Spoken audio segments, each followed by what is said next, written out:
All right. Sorry, I'm late. I was watching the Warriors game. I wanted to finish watching it, and then I still had to set up. I was trying to fix some things. My setup is not as it was. I don't know if you guys remember, but probably a month or two ago, I had updated all the graphics and all that for the live stream, and then my computer got a virus. I talked about it, and I had to reinstall everything and reinstall Windows, so it didn't save anything. So I'm trying to build it back, and I just haven't had a chance to finish it. Diosa, what up? We're gonna talk about a lot of baseball stuff. So if you're not a baseball fan, I apologize, dude. All right. We're gonna talk about LeBron James, Submarine. We're gonna talk about and show and tell. I got a bunch of stuff to show you guys, including, dare I say, Doyers, dude. What? 33 minutes, 3 points for Curry. Yeah, that was we'll talk about the Warriors real quick. That game was ugly. The Warriors had plenty of chances and just dropped the ball. Missed 4 wide open threes in a row when they had momentum. I said in the Discord I was really disappointed in Jimmy Butler because I think when Steph is bottled up, Jimmy has to play his game, which his game is totally different than Steph's, right? So if you play through Jimmy while Steph is bottled up, now the other team has to adjust, and that can open things back up for Steph, right? Am I crazy? I don't know. I might be, dude. What up, Jack? Baseball is my number one sports. Yeah, but I can't expect 30 points every game from the team. Yeah, it was just, it was not good. It was not good, dude. That Rockets team, they're relentless. They're young, so they just have a high motor. They're just constantly coming at you. They have, Van Fleet. They got Steven Adams. So they got some veteran leadership. That's a heck of a team, man. Heck of a team. Draymond didn't help by, and some of that was BS, but, if they're already out to get you, you can't make it easy on them. Now, the flagrant foul, BS. Total BS.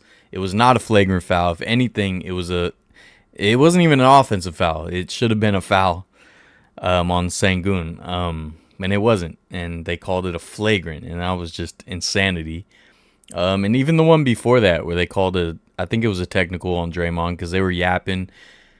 He had his arm up. Sengun was smart, pushed his arm up into his own throat, and then got the call. So what can you do? Just a really stupid sequence. And I'm not saying that, there was no blame on the Warriors side or the Draymond side. He played right into it. It was dumb. I was really hoping, we get the Giants walk off, then you walk down the block, and I was hoping that the Warriors would get the 4-0 on this difficult little group of games of all the top seeds in the West, but they weren't able to do it. They still went 3-1, not bad. Yeah. What up, JD? Yeah, just a bad Warriors game. Just a bad Warriors game. Drink of the stream, bubbly cherry. Not sponsored, but it can be. Business email in the description if you want all 9 of these viewers to be interested in a bubbly, sparkling water, cherry flavored. Hit me up, I got a lot of cool show and tell stuff for you guys tonight too. Let's see. So, I want to go back to earlier this week. Now, unfortunately, I was not able to get the Sacramento Athletics video out yet. I wanted it out already, but it's these videos are hard to edit when I don't have that much time. So hopefully tomorrow or the next day, and then Battle of the Bay 2.0 video will be out after that. So Yes, since I last saw you folks. Since I last saw you guys, Sacramento now hosts Major League Baseball, right? Um, and yeah, hold on. It was it was surreal. It was weird. Did you get the Matt Chapman bobblehead? No, I did not go yesterday. I plan on getting the bobblehead sometime down the road, but I do not have it yet. How do I like Sutter Health? Well, I've been there before. I've always liked that ballpark. For minor leagues, I think it's a tremendous ballpark. For major leagues, it leaves a lot to be desired. I'll try to tell you guys kind of the rundown of the day. I got there really early so that I could get some drone shots. It was a very, very windy day. So the drone was really fighting that wind. And there was, a lot of people there in A's gear. There's actually a lot of Cubs fans there too. A lot of people in A's gear. Almost immediately, I saw people in Sacramento gear, Sacramento Athletics gear, even homemade because they don't actually sell any, right? And I was like, man, like there's a lot of scabs here, a lot of people crossing the picket line here. And there was a line formed at both entrances. Is there only the two entrances, right field and the main? Or is there another one around the other side? I don't know. I've never walked to the other side, so I don't know. But a good amount of people, but it definitely wasn't packed. Obviously, what's its seat? 15,000, something like that. It's 10,000, 12,000. I don't know. So it wasn't a huge crowd there early. Despite, will you come out to our wrestling show on May 31st? May 31st? What day is that? Let me see. Where's my calendar? Oh, there it is. That's weird. Couldn't find it. Let me look at the calendar. 31st is a Saturday. Saturdays are going to be hard for me.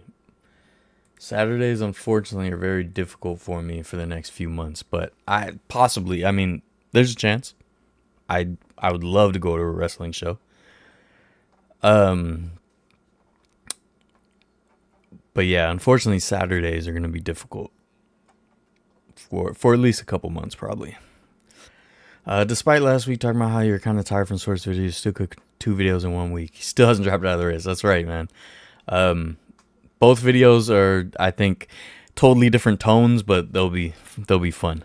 Mariners got whipped. Like I said in the Discord, man, that's what happens when you go against a juggernaut,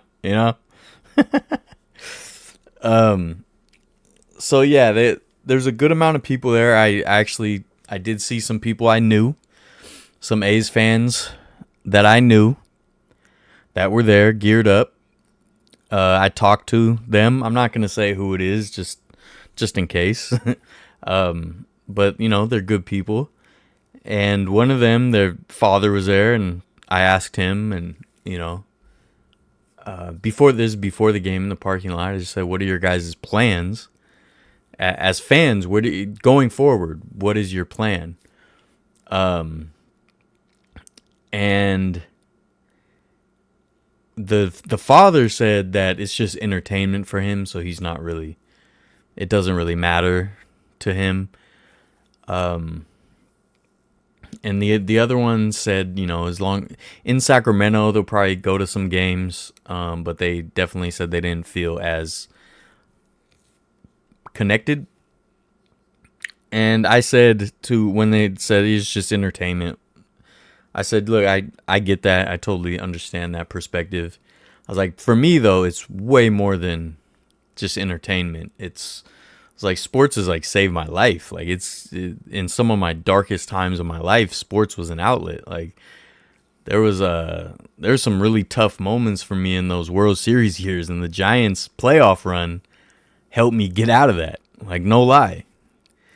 Like, I think 2014, especially, I think it was 2014 or 2012. I don't know. Especially one of those though.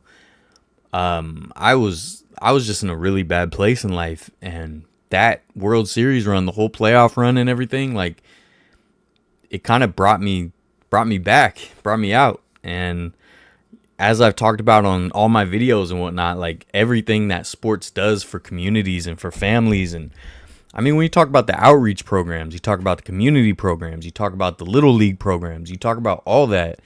Like, to me, it's more important than just entertainment. Like, yes, entertainment is the catalyst. It's what gets us there. It's what, we show up for. But there's more behind it than that. So yeah, I just said, respectfully, to me, it's not just entertainment. It's it provides jobs. It provides so much to a community that it's not just simple entertainment for me. It's not like they just changed a video game or something. You know what I mean? Like, it's way deeper than that. So that was interesting. So we go to head in. They're weird about my bag. It was a small satchel style bag. So I had to go return that to the parking lot. Just so annoying. The bag policies and the camera policies and all that is just so annoying. I already ranted and raved about that. I won't go further into it, but just so dumb. So asinine, so ridiculous and unnecessary.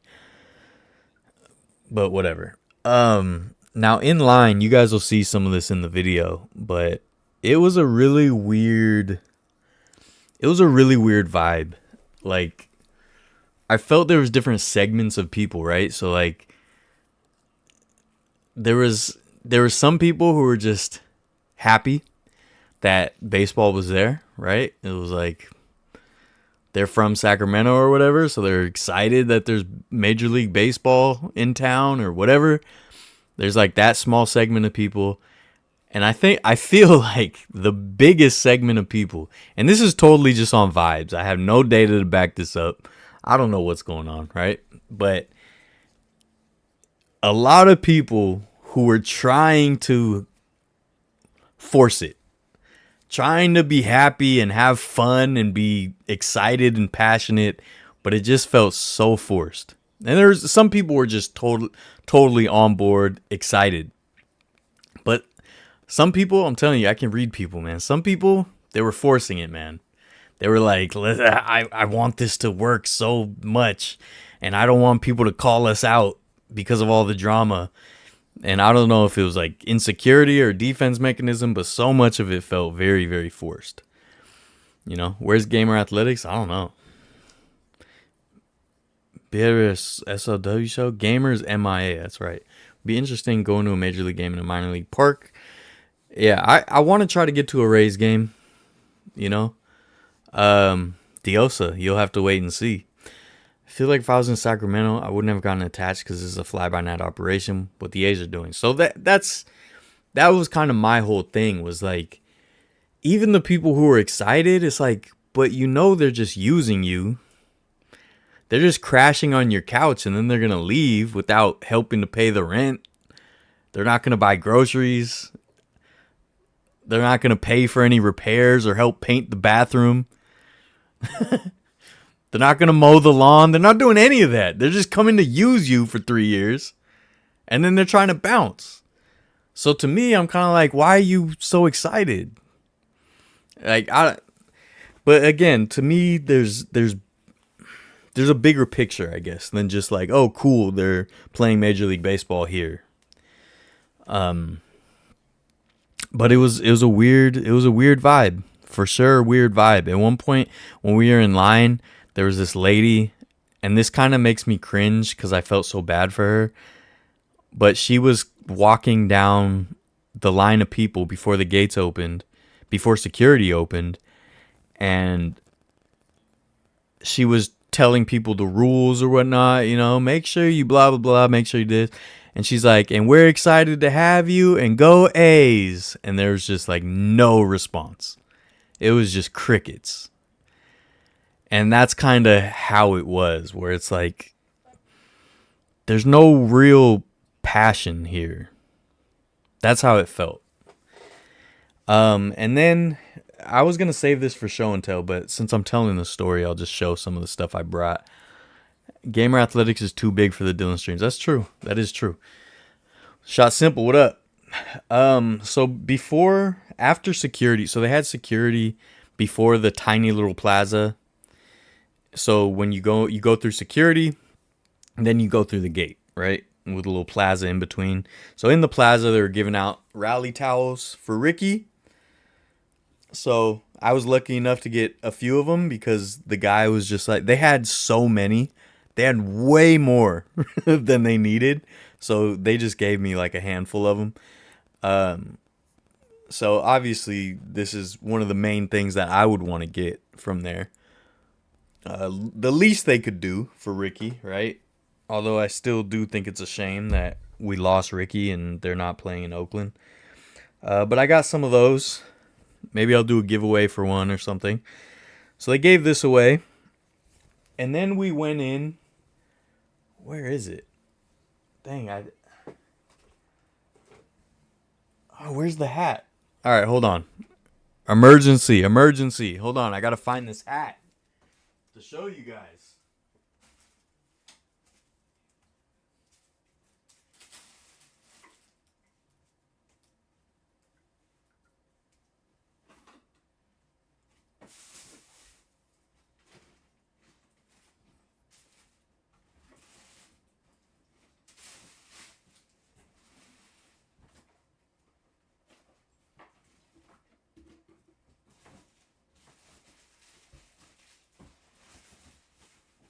All right, found it.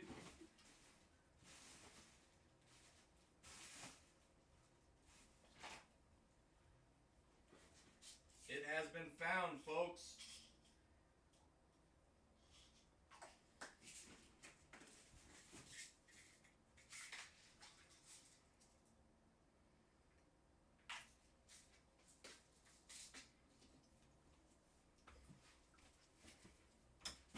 All right. Found it. Emergency avoided. All right, we're back. All right, so we got the Ricky thing. And then when you go through, what I think makes sports special is it creates a bond with people in the city, even though the state. Yeah, absolutely. Does that bring communities together? No, I agree. So this is what I mentioned, I think, last week. What sports does and what it brings to a community, it's bigger than just some random business. I think that's kind of my overall message. But they gave us that, right, after security. And then when we went in, they gave us these kind of trucker hats with the Sacramento patch, A's on the side, just incredibly cheap.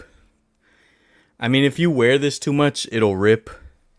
I don't know if you can tell, but the shape of it is off. It's just a terrible, awful, no good hat. Now, I will say, to be fair, I think this Sacramento patch is great. I don't like the circumstances. I don't like what it represents. I don't like any of that. But aesthetically, this patch is great. This hat, not so much. Hat, not so much. This hat is awful. And I got to tell you, a whole lot of people walked in there and got this hat and put it right on. This hat was all over the stadium. People got it, wore it, happy to wear it. I did not wear it. I will not wear it. This is literally just a piece of sports history to me now. That's all it is. It's a trash hat. And it's almost disrespectful that they handed that to me. You guys serious right now? You know, you handed me this. You can almost feel how cheap they are from there. Dude, I'm telling you, it is the cheapest hat. It's the cheapest hat I own. I mean, look, it's just floppy like this. Look how it's floppy, like someone has been wearing this hat for 20 years, you know? It's just, it is awful. It's misshapen. It's just terrible hat. Terrible hat. You should give the hat to Gamer Athletic. No. No way. No way. So I went in, I was undecided about like merch because obviously I'm not happy with the situation. I don't like the situation. So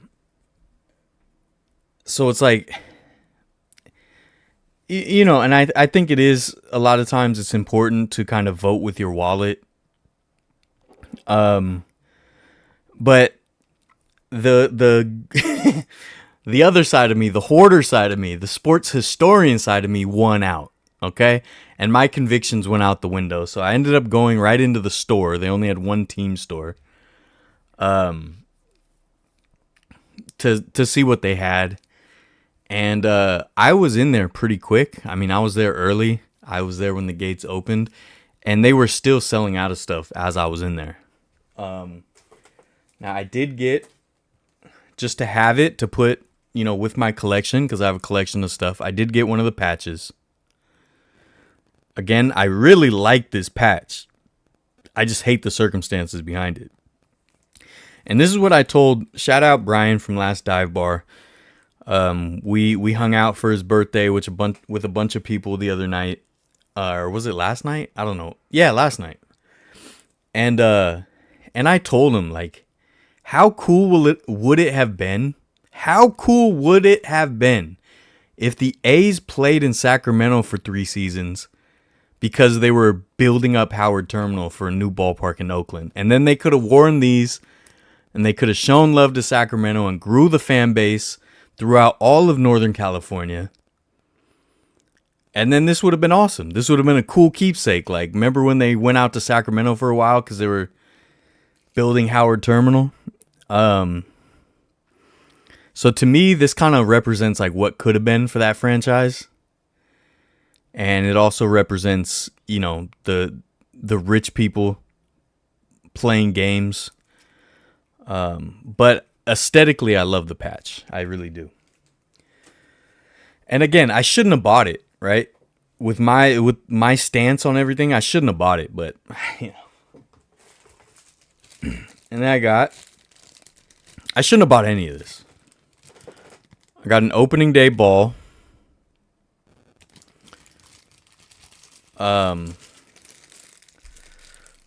It's got the Cubs A's on there. Has the date as well. It's hard to see. March 31st, 2025. And this also, man, like, I don't know if I've ever gone to an opening day, honestly. I can't remember an opening day I ever went to. So I wanted the ball regardless. I wanted something opening day regardless. So this was something I would have gotten no matter what, probably. Cause yeah, I don't think I've ever been to an opening day. I could be wrong, but usually I skip it because it's too expensive and whatever. But yeah. And then, so there was a matchup pin with Cubs and A's, sort of like the logo on the ball. I didn't even see that, so I guess that was sold out before I even got in there, and I got in there right away. So there must have been a super limited amount. But they did have the opening day pin. Terrible Windcraft trash. But again, I am wrong for buying this. I get it, but I'm just, at the end of the day, I'm a sports historian, man. You know? And I just had to get it. But again, Windcraft is awful. That company does... Well, I mean, I don't know if it's their fault, because they've done like really good pins, so maybe it's not their fault. And it says Fanatics on it. So I don't know if Windcraft is owned by Fanatics now or what. But Windcraft used to do fine work, and now they just do these sticker pins, like just really shoddy work. So I don't know if I can blame Windcraft, but when I see Windcraft, I know it's probably shoddy work. But I just, for the history, I can't help myself. I can't help myself. I'm sorry. Sue me, dude. Sue me. Okay. So I went in the store. I should have shown you guys. I show it in the video, but when the video comes out tomorrow or the next day, please go watch it. You'll see they had some of the cheapest merch. They totally just kind of redid Oakland merch without Oakland on it. I mean, they had a hoodie, a plain hoodie with just the A's logo. Super cheap and simple. It looks like it's missing something. It looks so bland. And yeah, the store was just filled with quickly done shoddy work. And I mean, it shows in these hats, right? Like these, I swear you can get these hats made on probably like Vistaprint or something, like for $6 a piece. Like, so if you guys are so excited, this is a huge moment in your franchise or whatever narrative you try to paint, you could at least give out a decent hat. And I'm not saying it has to be a perfect new era, like, but I mean, even a dad hat would be better than just this really simple, cheap trucker. I mean, it's just awful, awful stuff. Giants win the World Series. Lakers are not winning the finals.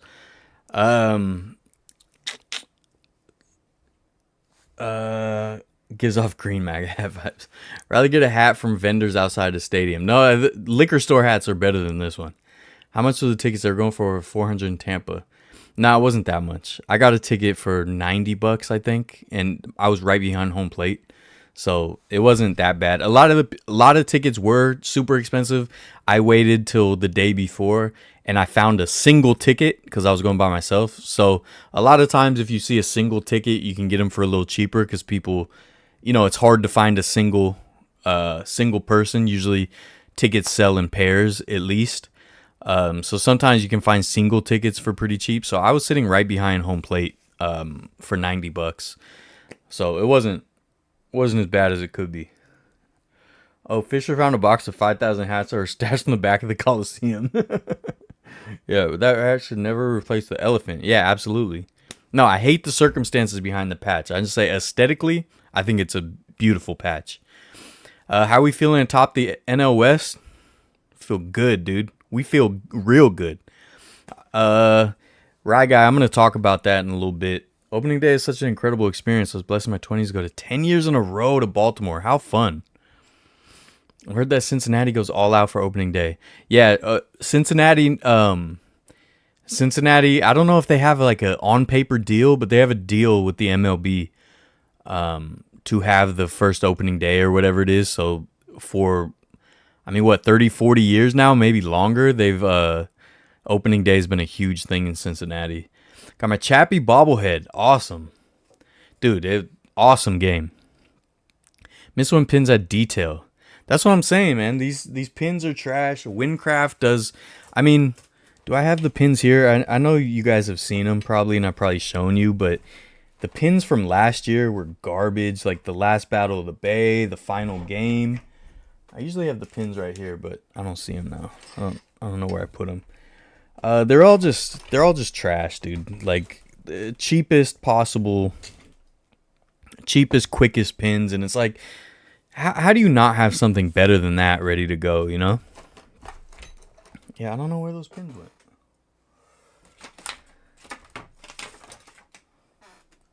went. I don't know. Anyways, yeah, they did Windcraft trash last year. They're doing it again this year. You're not wrong if you want it to be part of history. Don't think what others say or care. I mean, I don't care what people say, but I have my convictions, I want to be a force for good. So, there's certain things I shouldn't buy. Oh, I just dropped a pin. I almost fell. Oh, here's the Battle of the Bay one. Like, they literally just took... They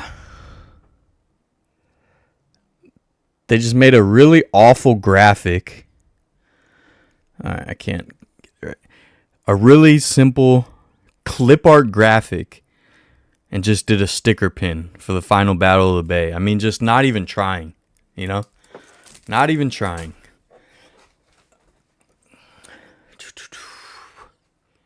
How was the dead bat? I'll talk about that. That looks like a good item to start a campfire. Yeah. I think when they go to Vegas, more money will be used via promos, giveaways. Sack is always the pit stop.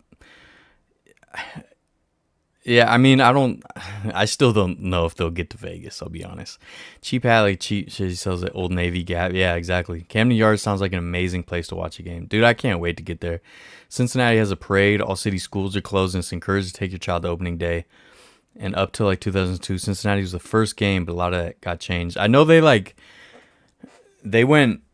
I don't know if it went to court, but like Cincinnati was fighting MLB to keep the first game. Like they, told them like this is an institution. This is super important to Cincinnati. So yeah, opening day in Cincinnati is about as big as it gets, which is pretty cool. Let me share this. I forgot to share this. Literally the wrong bridge also with the Battle of the Bay pin. Yeah, I know. It's like they could have did the Bay Bridge. If not Vegas, where do you think they'll end up? I've kind of talked about this before. I think Vegas is still on the table. I'm not saying it's not going to happen, and it's definitely the most likely. I think, I don't know. I think maybe the most likely is staying in Sacramento, honestly. So I think the options, if I was to just guess, Sacramento, Vegas, Portland, Nashville. I think those are like the 4 top destinations. Because Nashville and Portland are pushing real hard for a team. Oh, and Salt Lake City. Salt Lake. Utah's pushing hard for a team. Nashville's pushing hard for a team. And Portland's pushing hard for a team. So I think that any of those situations could end up being the A's. I know Nashville already has a team they want as an expansion team. So maybe they don't actually want the A's. But I think they would accept the A's. And honestly, I think the A's fit in Nashville way better than they fit in Vegas. I don't want them to go, but I'm just saying. Guys are always welcome. Dude, I gotta go. I gotta go someday. Hopefully the Warriors play the Lakers in the playoffs when we see them battle at Chase Center. That'd be awesome. Richard, happy birthday. Everyone say happy birthday, Richard. Woo! As a Portlander, I don't even know if I'd want the A's unless they get new ownership. Yeah, I mean, nobody should want that ownership. So anyways, I go to the store. I walked around. You'll see all this stuff in the video, but they put retired numbers on one of the walls. Now, Sutter Health is a small park, right? So there's not a lot of space. So they put up just banners of the retired numbers on the wall in the hallway. Not very fancy at all. And I was looking at those and I saw a buddy of mine. Shout out Christopher. I saw him. We talked for a little bit.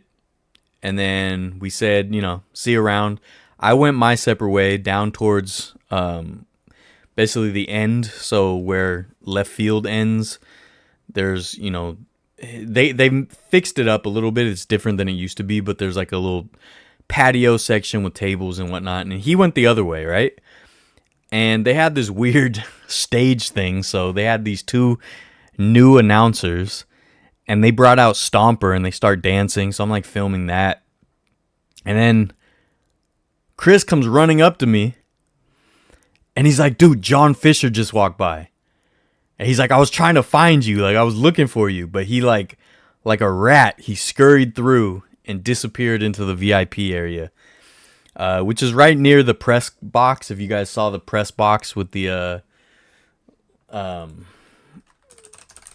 show you guys. They literally just have a shed Um, this is here. I'll show you guys.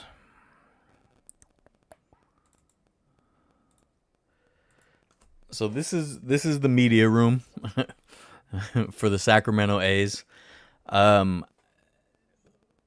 If you can't tell, there's the background banner that they always have. It has the A's logo and it has the Las Vegas tourism logo. You know, very, very far away from Las Vegas, and they have the Vegas logo. It's hard to tell if there's any sort of like air conditioning in there or like any kind of anything. So in 100+ degree days, I don't know if that's going to turn into a sauna or what, but yeah, that's it. And then right next to it, you see that building, the brownish, light brown building.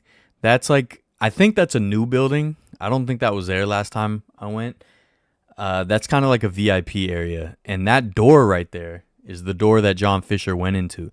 So I was kind of to the right of where this press box is on the other side of that fence. But it opens up right there and it's a bigger area. So it's not like this small area. But that's where John Fisher apparently walked right past me. Unfortunately, I did not see him. But I waited there for a little bit and I was looking out on the patio where the VIPs come out to hang out on the patio. I didn't see him come out. So I waited like 10 minutes looking for him, trying to decide. You know, I had an internal conflict. Now, do I say something and get kicked out and maybe go viral? Or what do I do? Do I just leave it alone? Do I just film him, say my piece? I didn't know. So I was trying to decide in case he came back out. I didn't see him come back out and the game was about to start. So I walked away. But part of me wanted to say something to him. And then while I was waiting, Stomper came out. So you'll see in the video, I said Oakland misses you, and he did blue kisses at the camera. So Oakland fans, Stomper misses you too, I think. You know, I do feel bad. I mean, I don't know who's in that costume, but I do feel bad if it's someone that, you know, just loves doing that, and now they're kind of stuck, you know, being part of it. You know, Utah approved $800 million in public money. Good Lord. Find a team and an owner. I mean, that's more than Vegas is giving them, I think. Vegas is only giving them not even $400 million.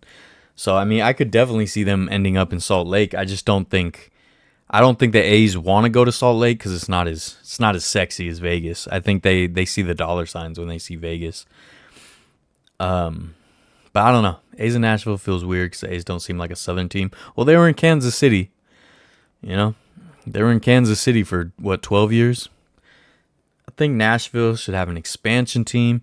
I mean, I think a Nashville-Portland expansion team would be cool. A Utah team would be cool. I've always said I would love a New Orleans baseball team. I think that could be a lot of fun. But at the same time, I feel like the league's big enough. There's teams that have never even been to the World Series, and we're going to add more teams, you know? I don't know. It's kind of like what I said with basketball. If you're going to add teams, that's why I like the NBA Cup, the in-season tournament, because it's like you need to have other things for the team to win. I don't know. Another place, North Carolina would be cool as well. They have a lot of really cool minor league teams in the Carolinas that are well supported as well. What's up, Jake? You went to the game today? Awesome game. Press room is a shipping container. Yeah, it's wild. It's wild.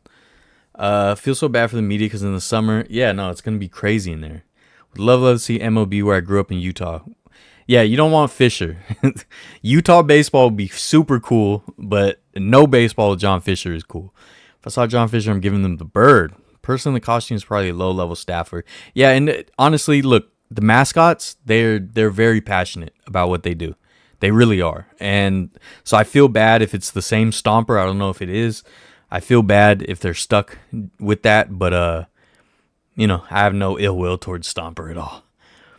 All A's fans I know are Giants fans now. Wow, I don't know anyone that switched. Would love to see you yell, turn his TV off. um, yeah, so I walked around a little bit, and I think it's funny, like they have the Sacktown barbecue area, and it has like the Giants font. So it's just like, you guys are in our. That's why I said in the video, like, you guys are playing in our pool house, Like, you guys are in our guest house right now. And I know the River Cats were the affiliate for the A's for a very long time. So the A's do have history there. And that's why it would have been so cool. It would have been so cool if they were playing there because Howard Terminal was being built up. That would have been awesome. Like, even as a Giants fan, I would have been so jealous. Baseball in Utah would be cool because I think all the home runs in that ballpark. Oh, man. Yeah, Jake, that was bad. Such an incredible play. I think Yaz said one of the best outfield plays he's ever seen. It was.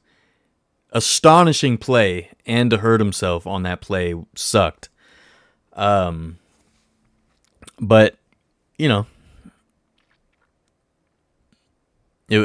heck of a play. Heck of a play. Being a Mariners fan hurts as bad as breaking your arm. Look, I like the Mariners. Now that the A's have moved, I would probably say the Mariners are my favorite team in the AL. I always rooted for the A's in the American League, but now that they've moved, I would probably I've always liked the Mariners because of Griffey, of course. So you know what, you're probably my favorite AL team, so I understand. I got your back on that. So yeah, they had the 24 numbers, I think, from Ricky Henderson's Celebration of Life setup, so you could take pictures with it. A lot of people packed the grass. One of the coolest things at Sutter Health is definitely it's like a spring training park that has grass in the outfield, so you can kind of go out there and pick a spot and picnic. Which is always super cool. And what else happened pregame? I don't remember, but I did see them working on the big scoreboard out there. They added a big new scoreboard to fit the MLB regulations or whatever.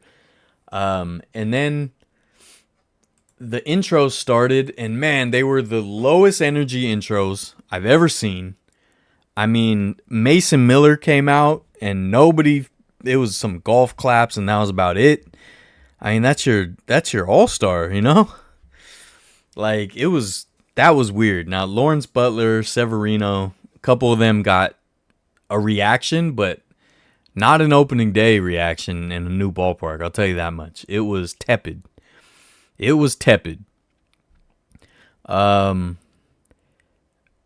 Game starts. I forgot Kyle Tucker was on the Cubs. That was probably the free agent I wanted to add at first base, but we didn't get him. I don't even know if we were in the running. But Lamont Wade's been looking pretty good at first base, I'll tell you that. Yeah, I don't know if you guys saw some of the stretches he's done, but he seems much better at first base.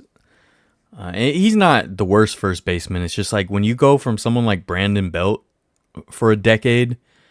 Brandon Belt to me is probably the most underrated first baseman defensively that I've ever seen.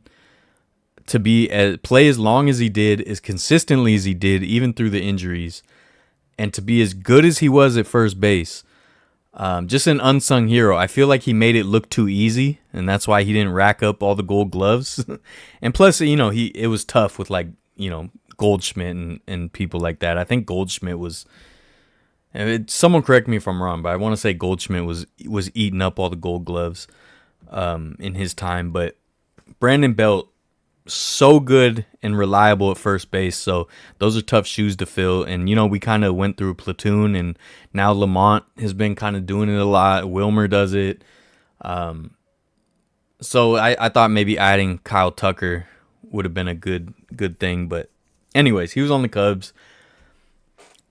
Really fun start to the game. Everyone started getting hits. if you guys saw the score, it ended up being 18-3. So the Cubs really, really went to work. Definitely a fun game to watch.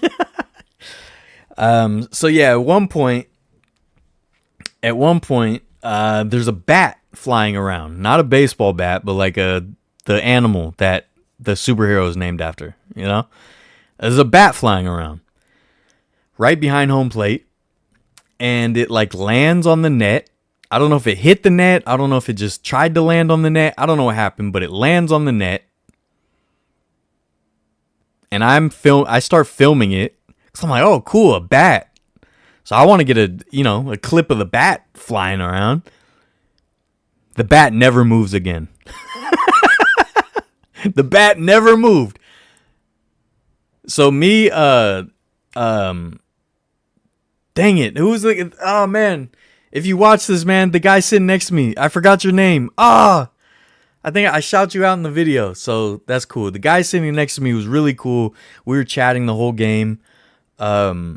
He lives in West Sacramento. He literally walked to the ballpark with his family, and he was conflicted. He's like, it's so cool. He was actually a Giants fan, and he was like, it's so cool that MLB's right here down the street from me. But he was conflicted too. He's like, obviously it's a bad situation, whatever. I can't remember his name, but I kept telling him, I was like, dude, the bat still hasn't moved. I was like, I think it's dead. And so I was waiting for a foul ball. And finally, a couple foul balls went straight back, hit the net. The bat doesn't move. No reaction. So I think that bat died in the net somehow. Now, I totally forgot after the game. I should have gone down and got closer and taken a look. But yeah, so a bat just died in the net. That kind of shows you how things were going. And then, wait.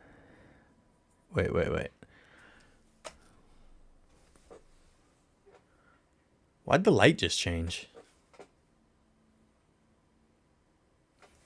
Oh, these went out, huh? Oh, no. Oh, there we go. Okay. Oh, no! Dude, you know how much work I went through to put these jeweler's lights up? I mounted these jeweler's lights. If these go out, that's a whole lot of work to replace. They're all glued in there and stuff. I had to build this rail to put them in. These are glued in. I had to drill holes into the rail, feed the wires through. Like, this was a ton of work, dude. If these go out, I'll be an angry man. They're dying like the bat. Being a Mariners fan hurts. Robles is one of our best players for sure. Ichiro, also the GOAT. I like Ichiro. I respect him, but I was never the biggest Ichiro fan. Utmost respect. Not only Griffey, we had Edgar, big unit. Yeah, Edgar Martinez was really fun to watch. And, of course, Randy Johnson. He's in so much pain rolling off the field in the cart. Yeah, dude, I look bad. Gabe, you missed a whole lot. We were talking about you all day. They had to cover up the old one because the old one is dead center. And they need good pitching batter. The batter's eye. Yeah, but also MLB regulations, you have to have a certain size video board. I learned that when I was at Rickwood Field last year. That's why they did the temporary video board. Angels are my favorite in the AL. Angels, there's a lot I like about the Angels, but I can't say I like the Angels either. Let's come through and never put together. Yeah, Mariners have had a lot of good people. I got to see Felix pitch, which was cool. Knowing the Dodgers have plot armor, I got Shohei throwing a no-hitter this season.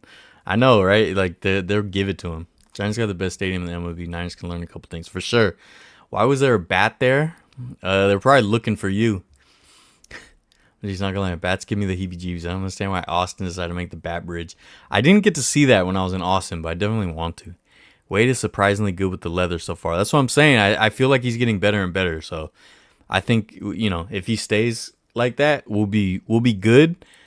It's just, it took him a while And obviously we're going back and forth with other people, but the luxury of having someone like Brandon Belt who got no respect, being as reliable as he was at first, it's hard. But there was like a play today where Lamont stretched for it and got the out, and I was like, oh, okay, I see you, Lamont. Yeah, don't know why there's something creepy about bats for sure. R.I.P. Bat. Bat heard about the Estrella Ruiz trade and died from shock. Yeah, of course the Dodgers got him, you know. So if he turns it on, if he turns it around, he's gonna be a Dodger, of course. And then there was I think I want to say third inning, the Cubs hit a home run. The video board didn't update, so I was like, what is the score? Because the score did not change after the home run. And I couldn't remember if there's a runner on first or a runner on base or not. So I was like, was that 2 or 1? And then I couldn't figure it out because the video board wasn't updating. And then the video board dies. Not just the video board, all the video boards in the stadium. So the ones around the stands, the video board out in center field, or it was right center. And they had a weird one on the left field wall, above the wall. They all died. So it was just like all these things going wrong, and it's just like, man, how do you guys not have this ready? You know, what are you guys doing? What have you guys been doing up here? Where'd all that free money Sacramento gave you go? You know, I'm cheering for the Angels. Family lives in that area. Oh, that's cool, man, and that's an awesome ballpark. A lot of history, so. Dead bat front and center. Dude, that's a good one. Last dive bar. Do the dead bat pin. I messed up. Because this could have been a moment. It could have been a viral moment if I would have gone and got an up-close picture of it. But I forgot. At the end of the game, I wasn't thinking about it. So I screwed that up. So I only got to see the bat fly around for like 5 seconds before it died. And then I show this in the video also, and I posted this in the Discord. In the fifth inning, sorry, I don't know. Both video boards said different stuff. So one said it was the fourth inning, or one said it was the top of the fourth, one said it was the top of the fifth. It was just a mess, dude. And obviously I'm biased, right? So I'm hating on it, but and I'm also holding it to a standard of like, you're a Major League Baseball team. This is opening day in a new city. Like, you should make sure all this is right, and you should make sure all this is cool. Like, you need to have the coolest stuff ever happening. And here's the thing, man. They honored Ricky pregame. We had 24 seconds of silence, which was awesome, right? I love Ricky. Wrong ballpark, though. Wrong city. So they had his, was it 3 daughters, I guess, throw out the first pitch. And 2 of the people catching, I forgot who's the third person catching. I don't remember. But it was Dave Stewart, legendary Oakland pitcher, right? And Fred, Ricky's best friend, and he's become a mini celebrity because he's a wild guy. Like, if you guys saw or were at or watched my video at Ricky's Celebration of Life, Fred gave like the craziest, longest, funniest, drawn out eulogy ever. It became a whole joke at the Celebration of Life. So Fred is a character. He's a really incredibly funny guy. But as far as I know, I could be totally wrong. From everything I saw, from being there, from everything I saw on social media, everything, Dave Stewart was the only alumni that I saw. Oh, and Dallas Braden, but he was working in the booth, right? So I saw him upstairs, but I think Dave Stewart was the only alumni, and he was there basically honoring Ricky. And he works with the team. I think he has a position with the team. I don't know, something like that. But how are you opening day in a new city, all this stuff, and you have no alumni there? Like, that just goes to show you what a joke it is. To me, you know? I'll say this and biasly so JT Snow. Oh, yeah, JT Snow's awesome, dude. I've been seeing JT Snow everywhere, too. It's been so cool. I've just been running into him. Moment of silence for the bat. We should have had a moment of silence for the bat. Yeah, but you're thinking like a good owner. You're thinking about someone that wants to make an impact. You're thinking about someone who cares about the community. Yeah. No, I totally get it. But it's just like, man, like, no alumni. The video boards are going out. The pyro was weird. Like, Stomper barely did anything. Oh, and then this will be in the video too. The big heads come out, the mascot race. Ricky, Raleigh, and Eck, right? They only race like left field. They did like a 40-yard dash. Not even a 40-yard dash. Maybe it was 40 yards. But they just did like a little done. I was like, what are you doing? Go around home plate. Everything just felt half-assed. Everything just felt shoddy and rushed. Vivek was there. I was the only person I could hear booing him, but I did boo him. And he looks like a child wearing his stupid ball cap, and his jacket was too big. He looked like a child out there. I hate Vivek so much, dude. Sorry, Kings fans. He's the worst. He just gets a pass because you guys haven't had to deal with being on the wrong side of him yet. But I promise you that day will come. And I will be on this live stream the next Sunday, whenever it happens. And I will say I told you so. And I will say it loudly and proudly. Okay? Like I said before, Vivek did incredible things for Sacramento. He kept the Kings in Sacramento. He got the new arena downtown built. Golden One Center is awesome. Doko, awesome. Great stuff. That is only because his interests align with the fan bases. As soon as his interests don't align with the fan bases, he will stab all of you in the back, and I promise you that. And hopefully that doesn't happen. Hopefully he's in line with the fan base. But I'll tell you this.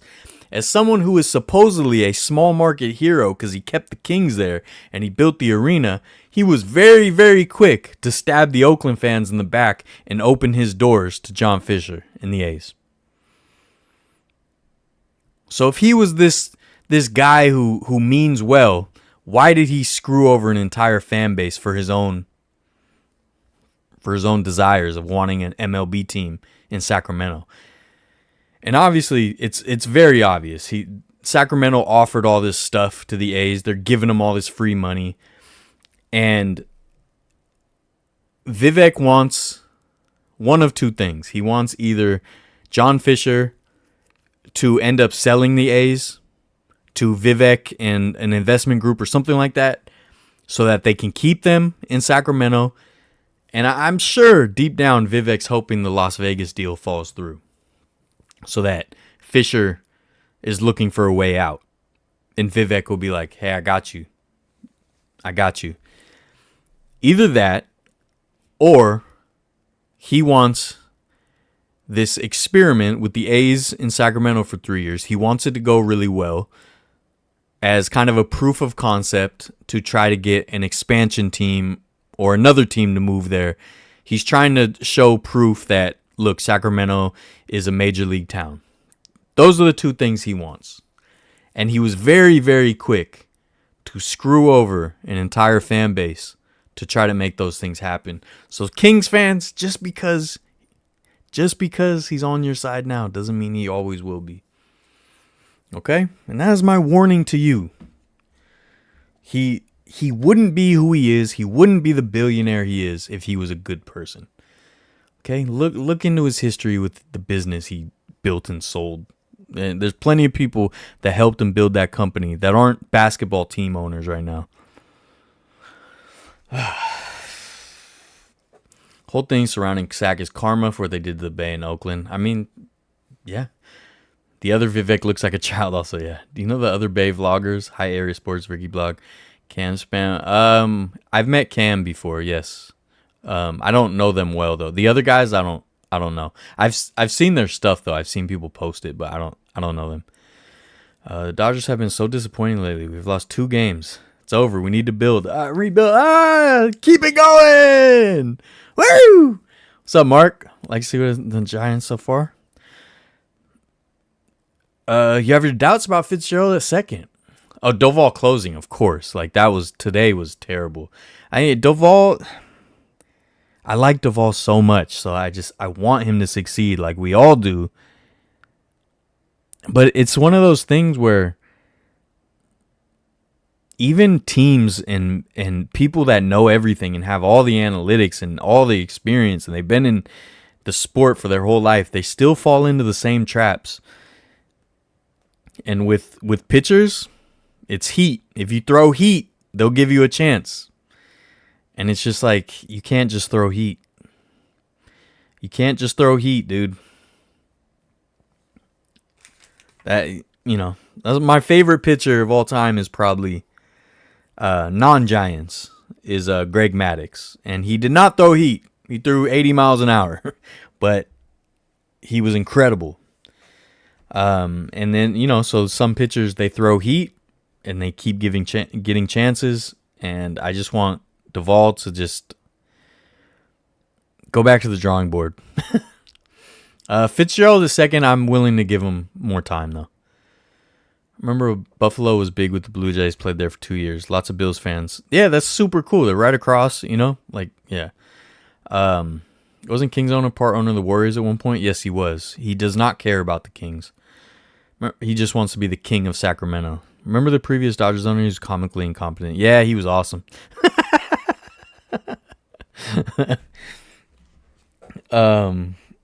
So, look, I'll say this. Like I said, the intros were terrible. You could hear a pin drop.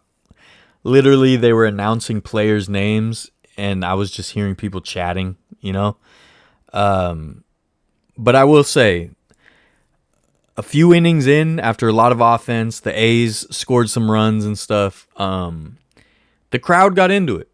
It was a lot more lively. I feel like the initial awkwardness of the whole situation. Like I said, there was a lot of people forcing it, trying to be excited, but I was like, you're forcing it. Relax.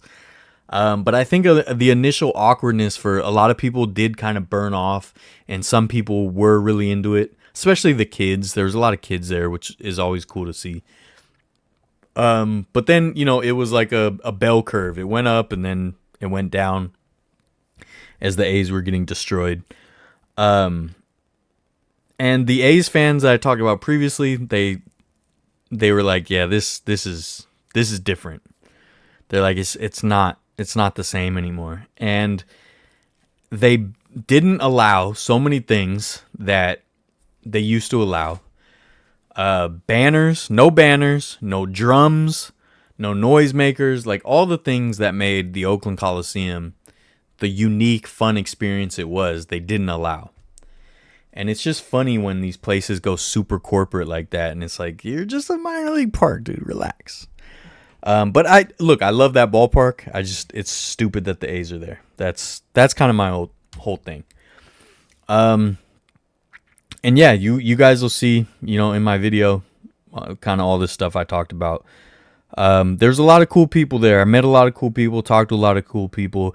And overall, my thing is, look, I don't know if Sacramento is a major league town. It very well might be. It can be. It might be successful. Sacramento has a lot of tremendous, incredible sports fans. Okay, there's a great fan base out there. Kings fans, they're passionate. There's a lot of great stuff going on up there. The situation is so messy, and it's such a travesty that if I was a Sacramento fan, I would not embrace it. Now, some people, like I said, our convictions are only as strong as we make them, right? So, yes, I bought this terrible pin, right? So, I'm not perfect. but I would not be supporting that team. But again, everyone has their own journey, their own fandom. Like I said, the other guy said it's just entertainment for him. Cool. It's not just entertainment for me. It not only makes life worth living in a lot of ways, but I mean, come on, think of what like the Junior Giants program has done for kids in the Bay Area. Think of what, I mean, dude, I went to 2 Giants summer camps, or one was a spring camp, I think, and it was like a week long, and then one was 2 weeks long summer camp. I did 2 of them, and it's 2 of the best memories of my life. You know, like, so it's bigger than just the entertainment for me, and I understand some people don't see it that way. I do. Now, I'm not saying it's the most important thing in the world, but I'm saying it still has its place. So yeah, it was a weird vibe. It was a weird vibe. And I think this hat is basically this is the kind of the symbol. Just shoddy, patched together nonsense work.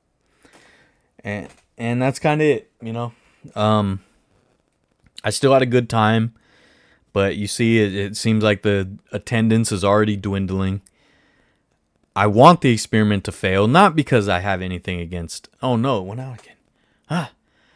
Not that I have anything against Sacramento fans. Like I said, they might deserve it. They might be a great major league town. I don't know. But it shouldn't be like this. So I want this to fail. I don't want Vivek to get a team.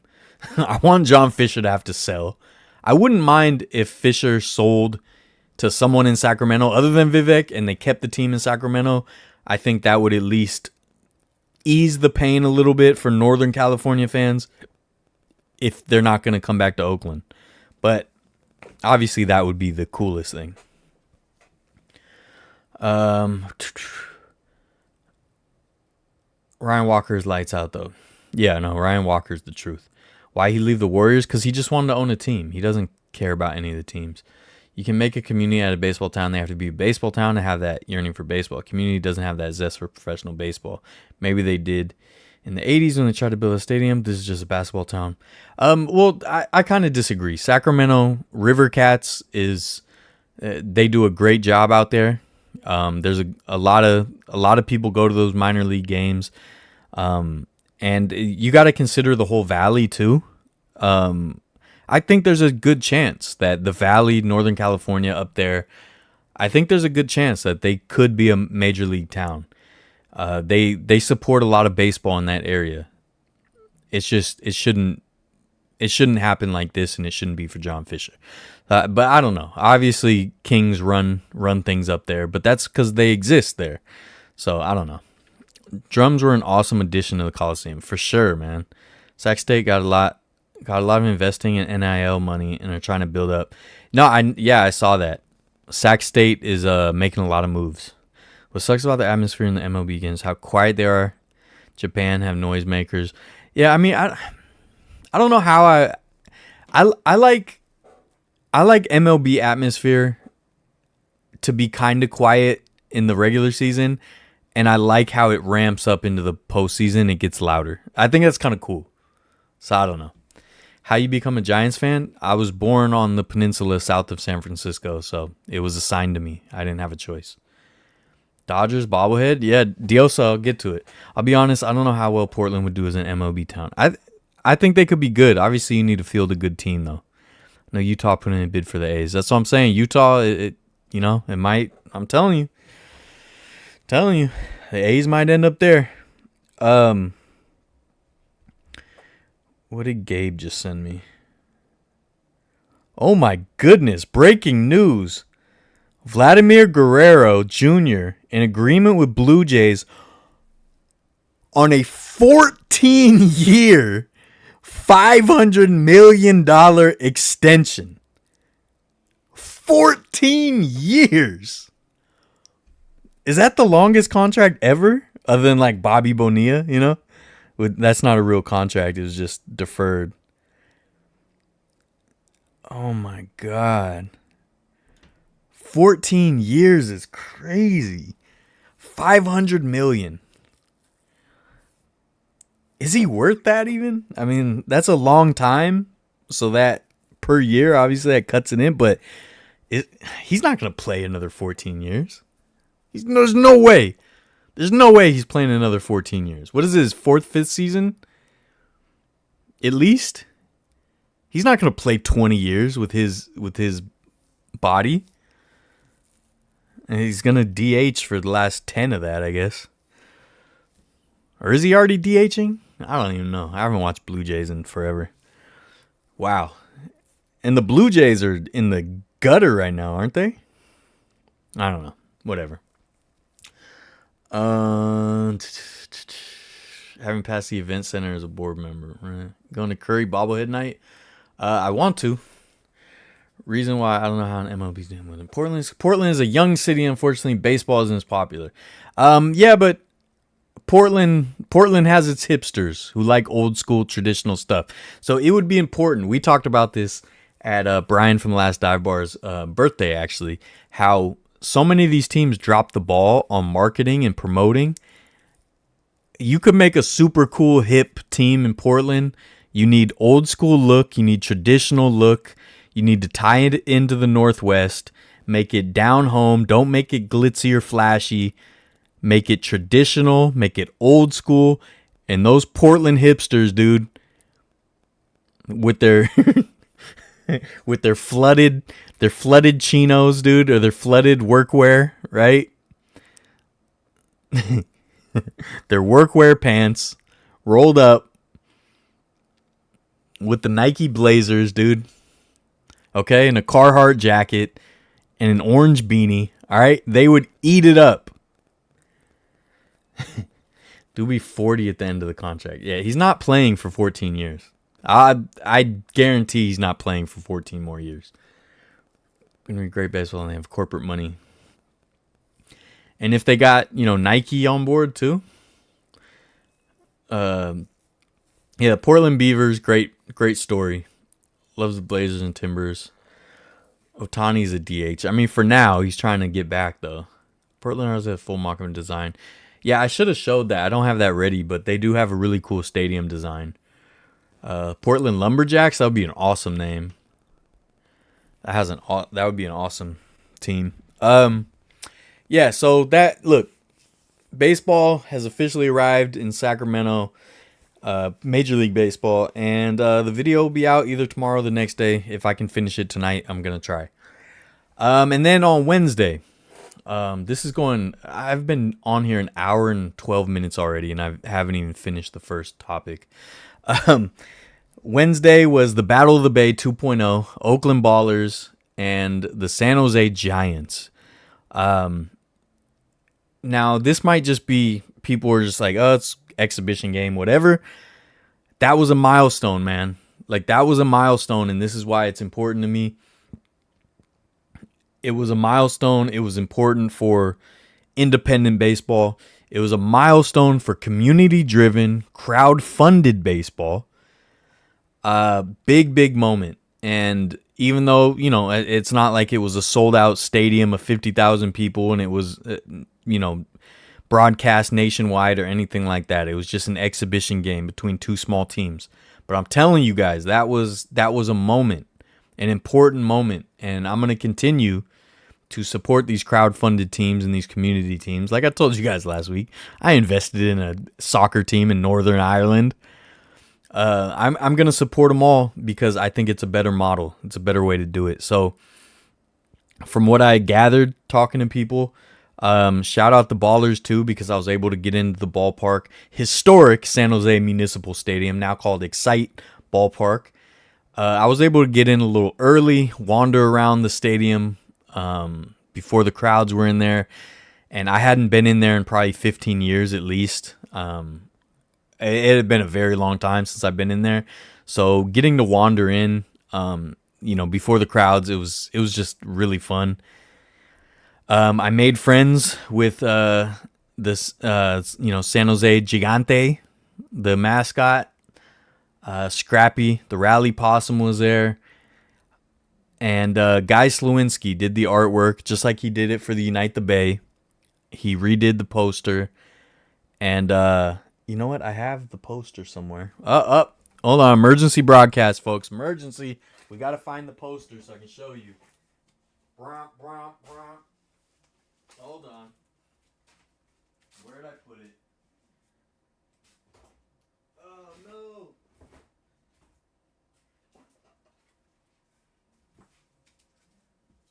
Alright, I just found out I didn't get the poster. I thought I got the poster. Well, I gotta reach out to Guy Slewinski and get the poster. So I did not get the poster. So what was awesome is he did, you guys know he did the Unite the Bay poster. He redid it with Scrappy and Gigante for Battle of the Bay 2.0, San Jose versus Oakland.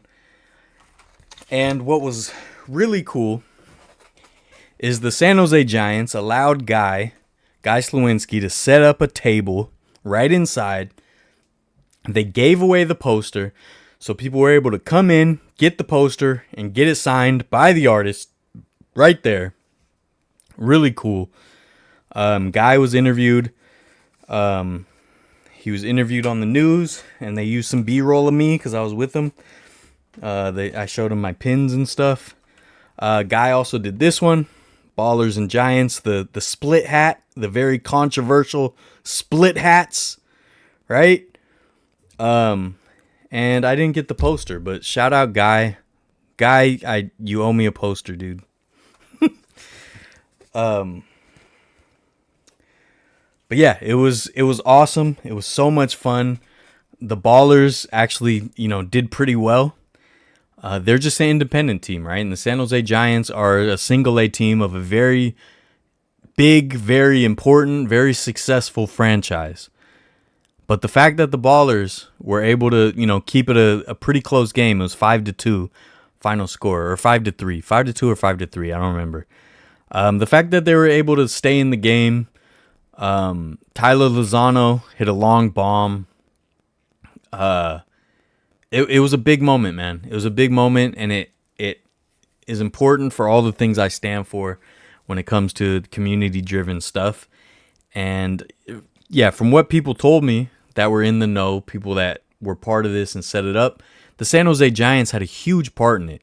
San Jose Giants paid for everything. They set everything up. So shout out the San Jose Giants. Whoever in that organization made this decision, whoever went along with it, you're incredible. What a cool moment. What a cool thing for the Bay Area. And I hope they do it every year because I'll be there every year. I had my Oakland Ballers hoodie and I had a San Jose Giants hat. They're both my teams. That's my single A team. That's my independent team. Right? I haven't been to Fenway Park, by the way. Those really cool glass roofs. Oh yeah, I'll take a look after this. Maybe we aren't growing as much as Vegas, Nashville, or Austin. Need those guy posters of both battles of the Bay. Yeah, dude. I'll try to get some and set them aside. Called Battle of the Bay 2.0 10 live streams ago. Did you? Go find it, dude. Go find your comment and send it to me. Screenshot it and send it to me. The Ballers did not drop out of the race. They did not. It was a great moment. Jenny did leave to go watch the Barracudas down the street. She did drop out of the race, but that's fine. Do you think the Ballers could become a minor league team? I mean, you never know. They are in the Pioneer League. I don't know what their situation is with the Pioneer League. I don't know how that league is set up. So there's a possibility. I just totally just thinking out loud. I have no inside knowledge on this or how this works. But some leagues, like the Pioneer League, could own the rights to the team or the name or something like that. So I don't know if they're fully independent from the league or not. I don't know. So I don't know if the team could ever be promoted. But I mean, a lot of teams throughout the last century and a half have moved around and stuff. So there's no telling. Maybe it's very possible. But again, I don't know what the ownership situation and the contracts look like, so I couldn't say. But incredible night. I'm telling you, it was so much fun. It was nothing but love in the crowd. the Oakland fans were super loud, which was, I like both teams, but it was super cool because that's an independent team, man, and the people showed up, got loud. They had the drums, right? It felt more like an Oakland game than the Sacramento A's did. It was a better vibe, obviously smaller scale, better vibe. I'll tell you that much.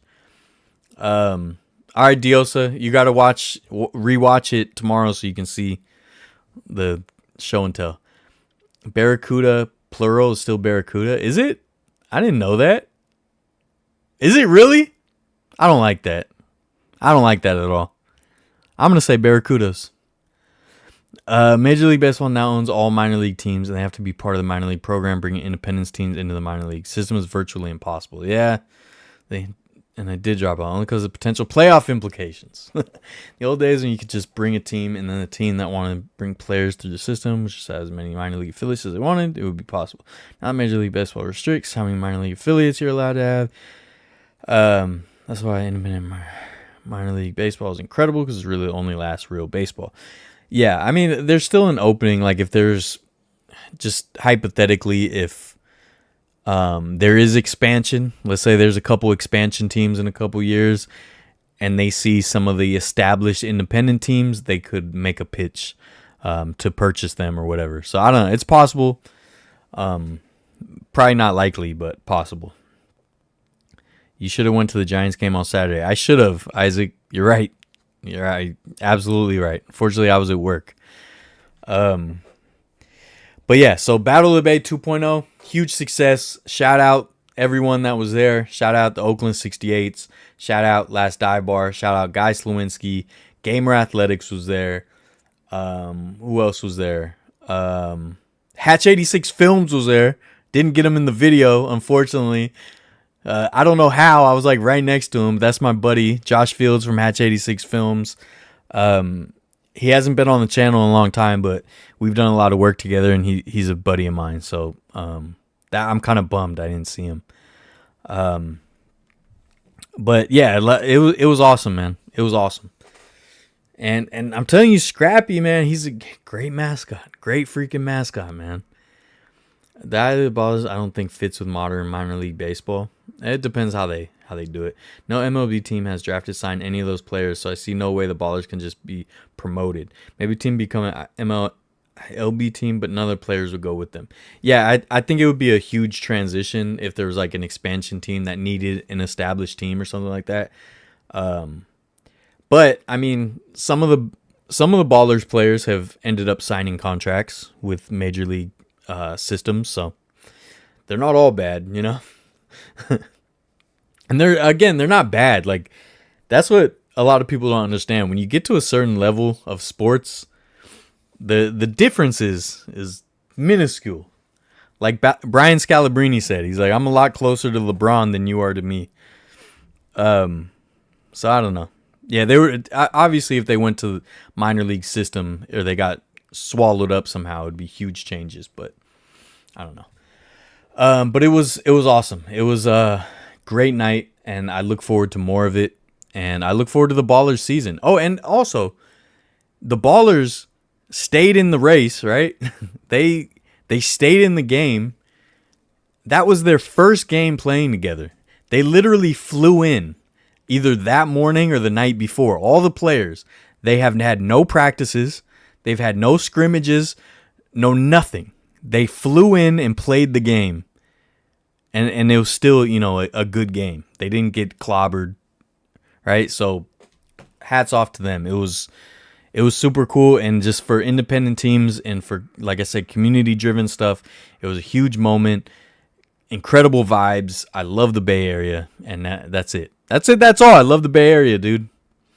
An expansion team, they would have the expansion draft where they would draft their own players. Yeah. If you use a community-owned team and selling out the MLB seems wrong. Oh yeah, I don't know if they would. I'm just saying there's a slim chance someday it could happen. Saying they're bad at all. I'm just saying they not belong to Emmy, so it can't just be promoted.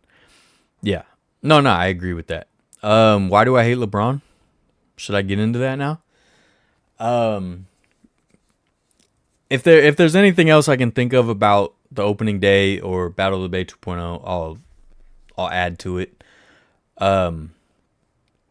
But yeah, it was weird, surreal. In Sacramento, video will be out very soon, and then Battle of the Bay 2.0 video will be out right after that.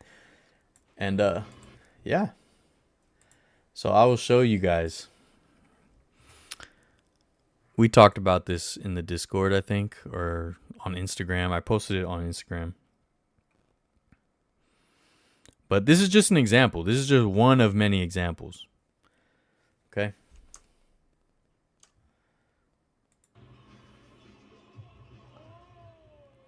Okay. All right. So he bumps into, was it Kuminga? I think he bumped into. And he just rolls around on the ground, hitting the floor. Steph Curry just walking around. That right there. This is exactly why, to me, LeBron can never be the GOAT. If you call LeBron the GOAT, I don't take you serious.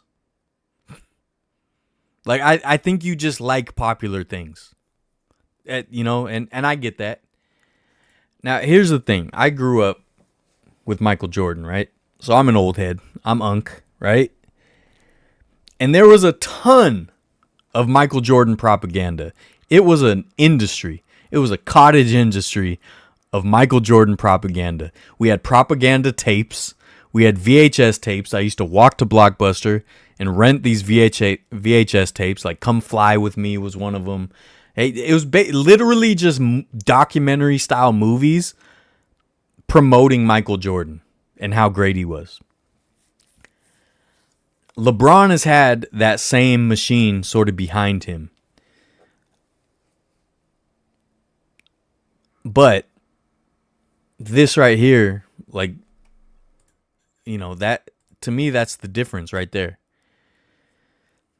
Now, Michael Jordan, he just carried himself differently. Now, a lot of players do this, and this is basically a tactic. Let's see if I can get the foul. Let's see if I can get the foul upgraded. Let's get a free timeout. It's just, I just don't respect it even a little bit. And this is not the only clip. He does this every game.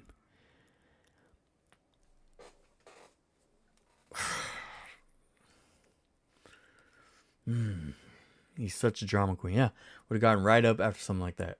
ESPN would never show that clip. Yeah, I mean, Vivek on it. Let the A's come to Sacramento, save his TV deal. Says like needs the Kings and A's to be on it. I can't stand Vivek, dude. Honestly, LeBron's propaganda machine is more intense because you didn't have social media.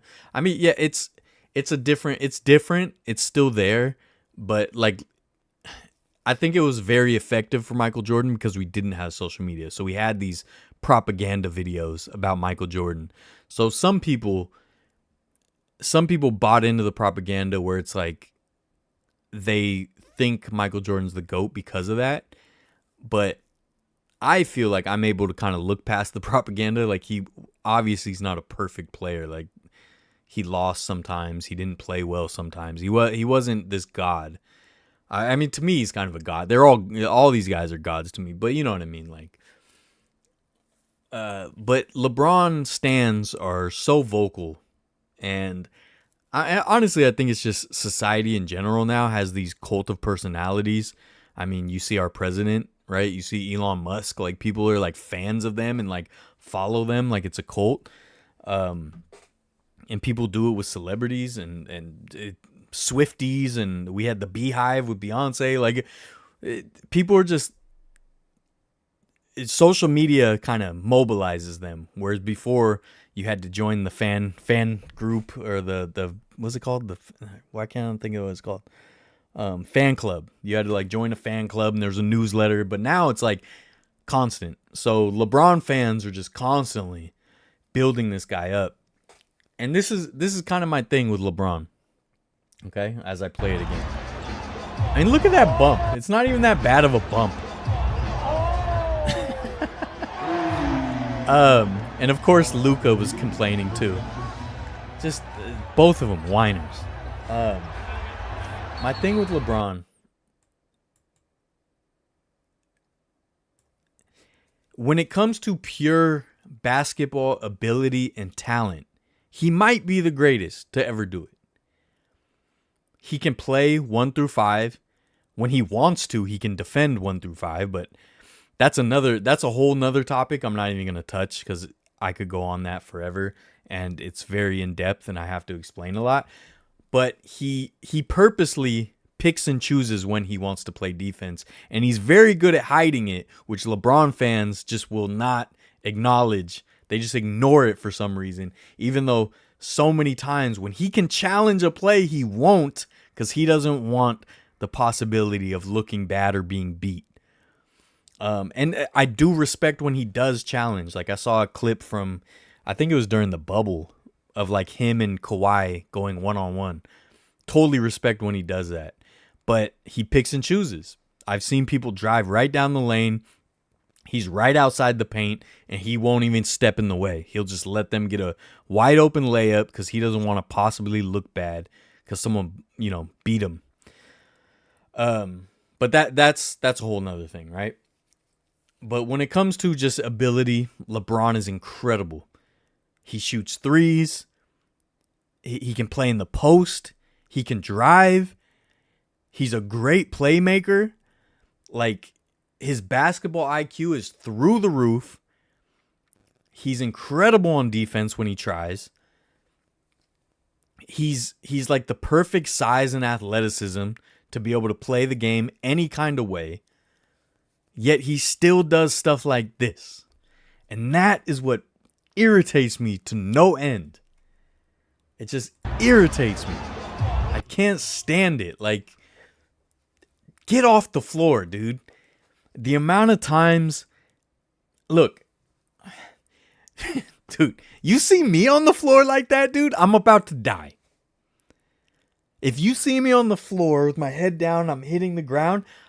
Dude, get an ambulance right away, because I'm about to perish right in front of you, dude. I'm about to take my last breath. Right here, right now. If you ever see me rolling on the floor like that. Okay? And this dude does this constantly. And then 30 seconds later, after he gets up and he does the... right? To try to get the flagrant or whatever he's trying to do. After he does that, suddenly he's back in the game playing fine. Dude, if I'm rolling around on the ground, hitting the floor because I'm in so much pain, I'm going to be bedridden for 6 months, dude. That's how hurt I am. I'm never going to be rolling around on the ground looking like someone just shot me and then be playing an NBA game a minute later, dude. I'm done. Call an ambulance. Get me a full body cast. Get me to surgery right now because I'm about to die. Okay? And the fact that LeBron James does this all the time and rolls around, dude. Rolls around like someone stabbed him with a sword. And then he's back playing the game 42 seconds later like nothing happened. Is so annoying. The amount of flopping. There's so many videos. I should have had this prepared if I was going to go on this rant, but I don't.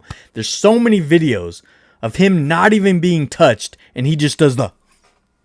and falls back, dude. I don't respect it on any level. I understand, like, it's a game. It's kind of a game within a game to try to draw fouls, but I don't respect it. I don't at all. Michael Jordan is a GOAT. I don't even put LeBron ahead of Kobe. Yeah, I don't either.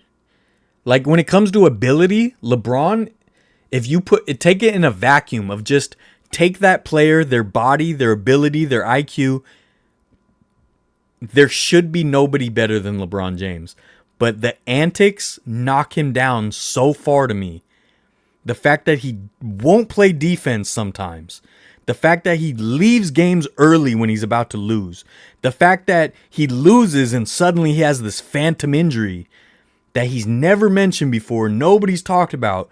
Like after the Warriors series, all of a sudden he had a cast on his hand. Like, yeah, I broke my hand. Even though there's video of you 8 minutes before that fist bumping and banging your chest with your broken hand. So many games he's left early.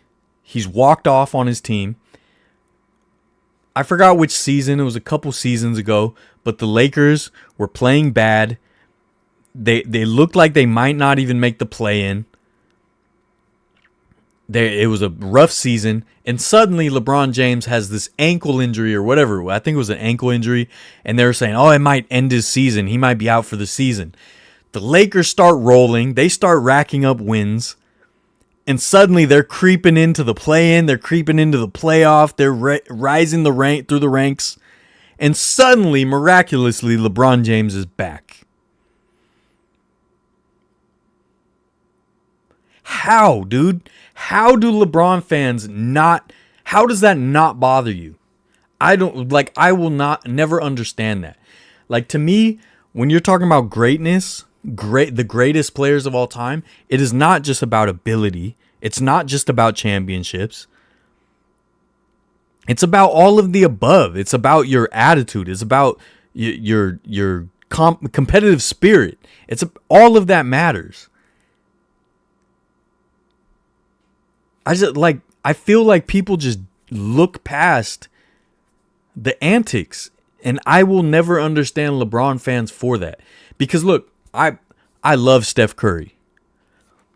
I'm a Steph Curry stan, dude. I'll die for Steph Curry. I'm a huge Steph Curry fan. But when he doesn't do it as much anymore, but there was a couple years there where when it was a tight game, he would constantly foul bait. Instead of putting up a quality shot, he would just try to draw the foul. So he wouldn't get the foul and he'd miss the shot.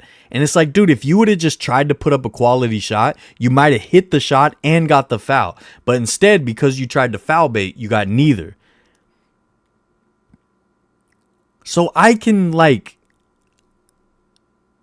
know why other people can't be honest about the players they like. When Steph did that, we always lost. It was stupid. Luckily, he hasn't really done it, and they changed the rules, so it's not worth it. But I understand because he watched James Harden build an MVP career off foul baiting.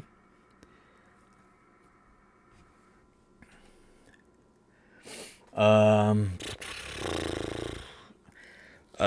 Jordan was also a bad teammate. Michael Jordan was a tough teammate. LeBron will literally quit on his team and get people traded behind their back and stuff. I'd rather have someone like Jordan that was tough on me but went to war with me than someone like LeBron who will just walk out on me. People like Donald Trump, LeBron James, Taylor Swift have done so much more damage than anything before social media. I probably think Bronny gets too much hate. When LeBron tires, think he becomes a sixth man.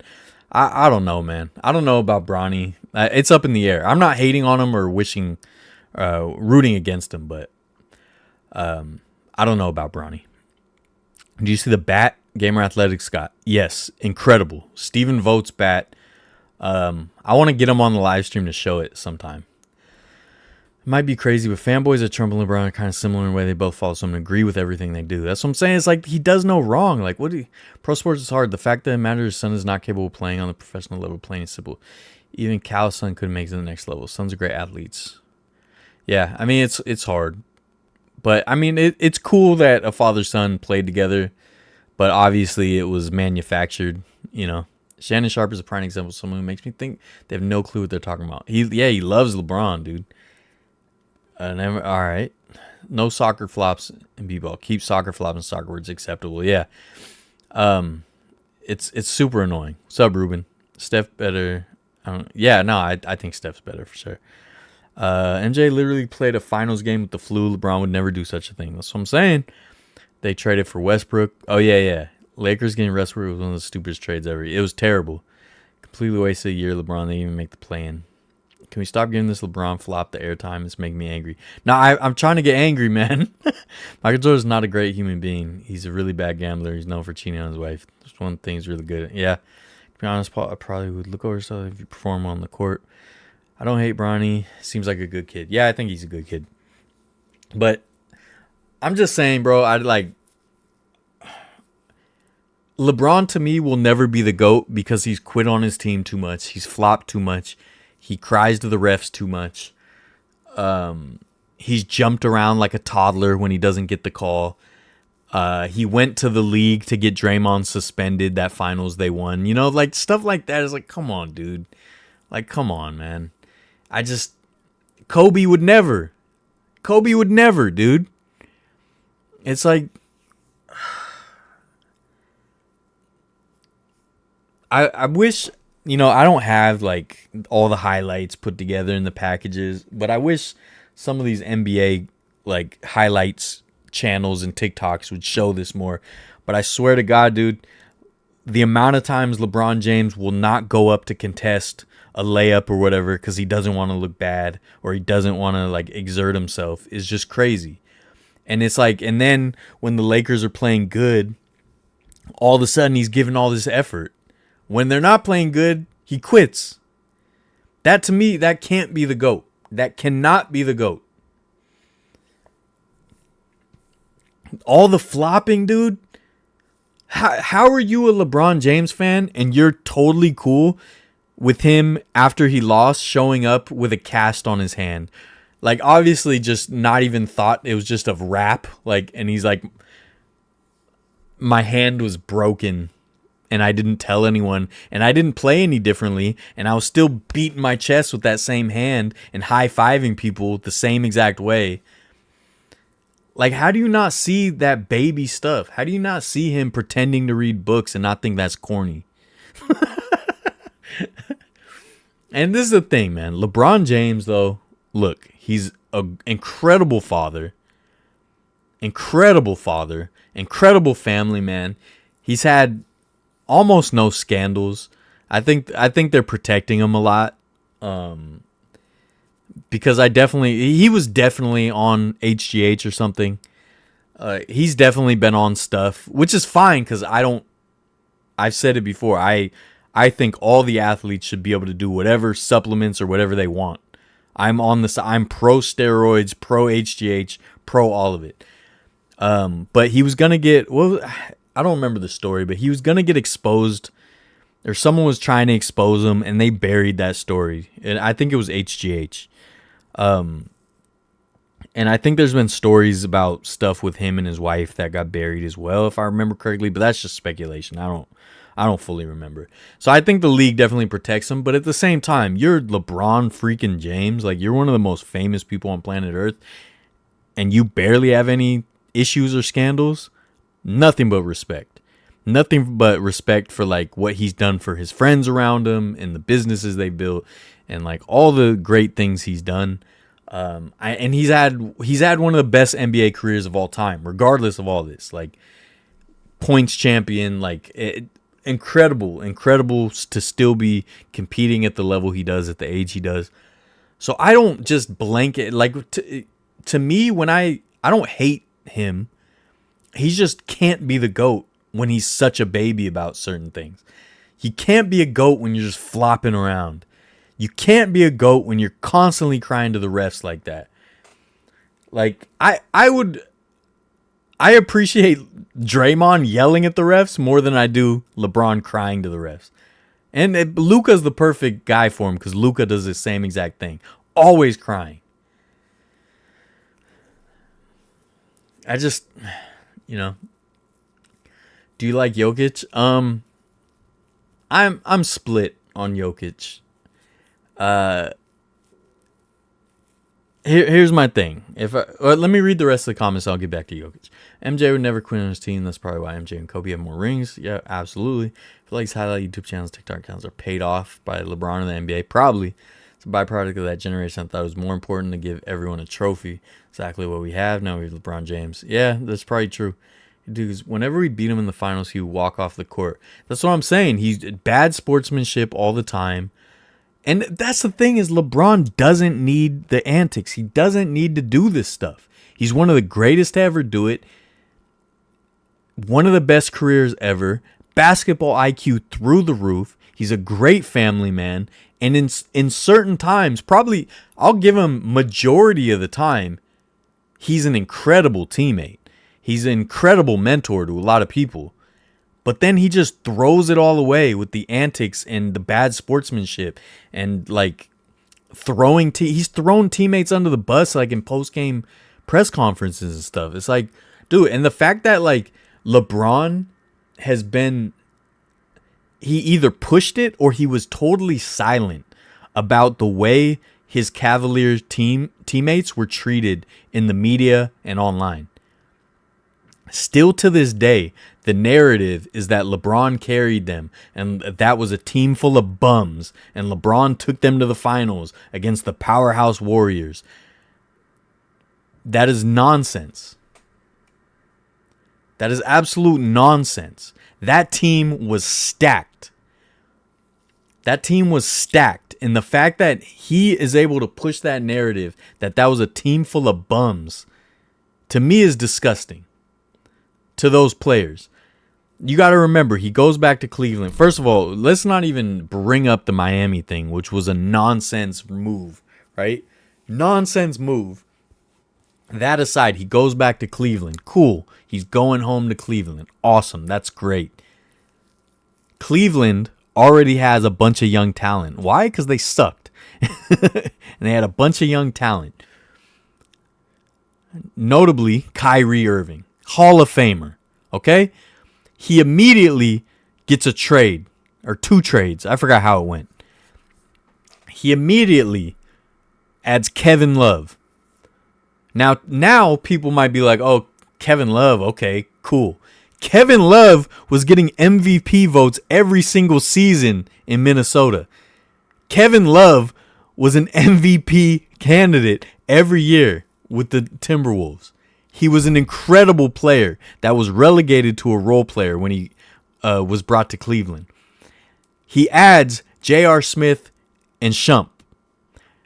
Now, the nephews online try to paint the picture that J.R. Smith is this bum. J.R. Smith was a dog.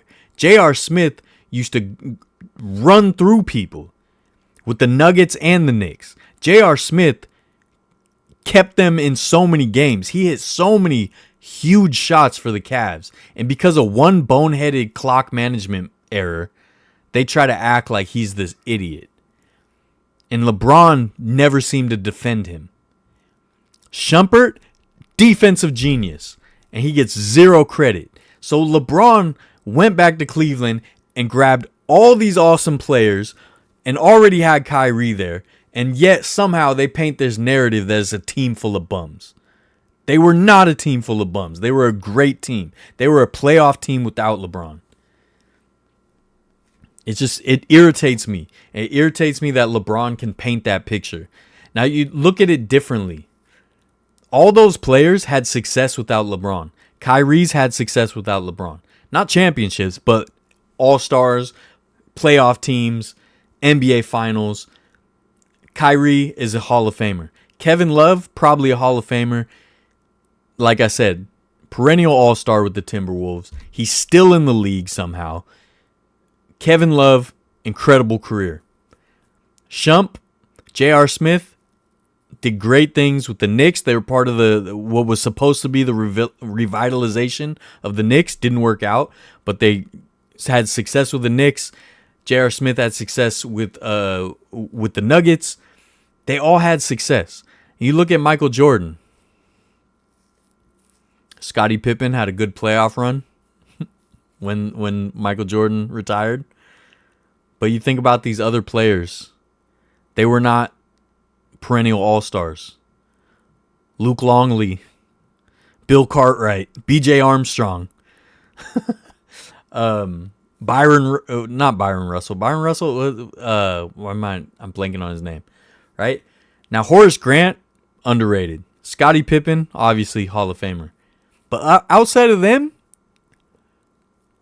where did Tony Kukoc go and lead a finals team? He didn't. So I'm hating, dude. I'm hating. Name another player that pulled MG's Kobe pants down like Steph and the Warriors did to LeBron. Yeah, that's what I'm saying. Random sports writers, I would only care if my players got in trouble with the law.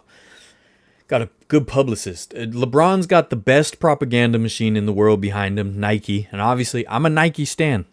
I love Nike. But they do. And they did the same thing with MJ. The difference is MJ didn't cry and flop. Jokic, he's great talent, but Haiti always beats my Blazers. Yeah. How people think LeBron is Mr. Never Do Wrong. If I were LeBron, I'd probably try and retire a Cav. I mean, who cares at this point? We nearly traded Clay for Kevin Love. That's what I'm saying, dude. Kevin Love was raw. JR is definitely a character, Millie, but I don't mind him. He's a character, but he was a dog.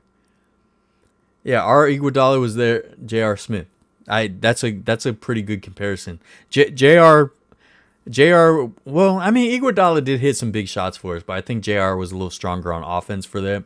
Well, I think Shump is probably a closer comparison because Iguodala, like, it was his defense that really did it for us.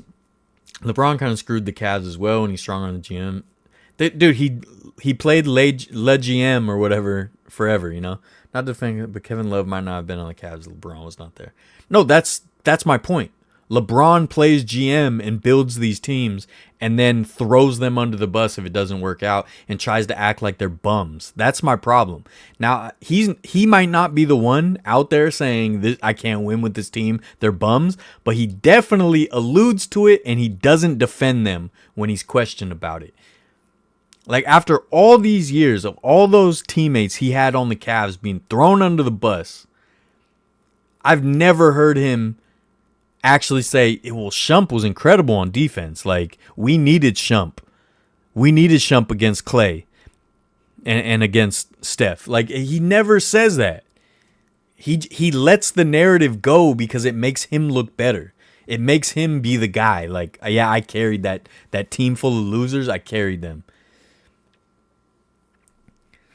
That's how history is written. The people that win the war. Good argument when it comes to Scottie Pippen and the two. Yeah. Years that Jordan went to play baseball too, because Jordan never won a championship without Scottie Pippen. No, absolute. Scottie Pippen is incredible. And like I said, I think Horace Grant's extremely underrated. Kukoc played very well for them in those runs. And Rodman. Of course, they got Rodman. But that was like an unfair team. I'm talking about even the first three-peat.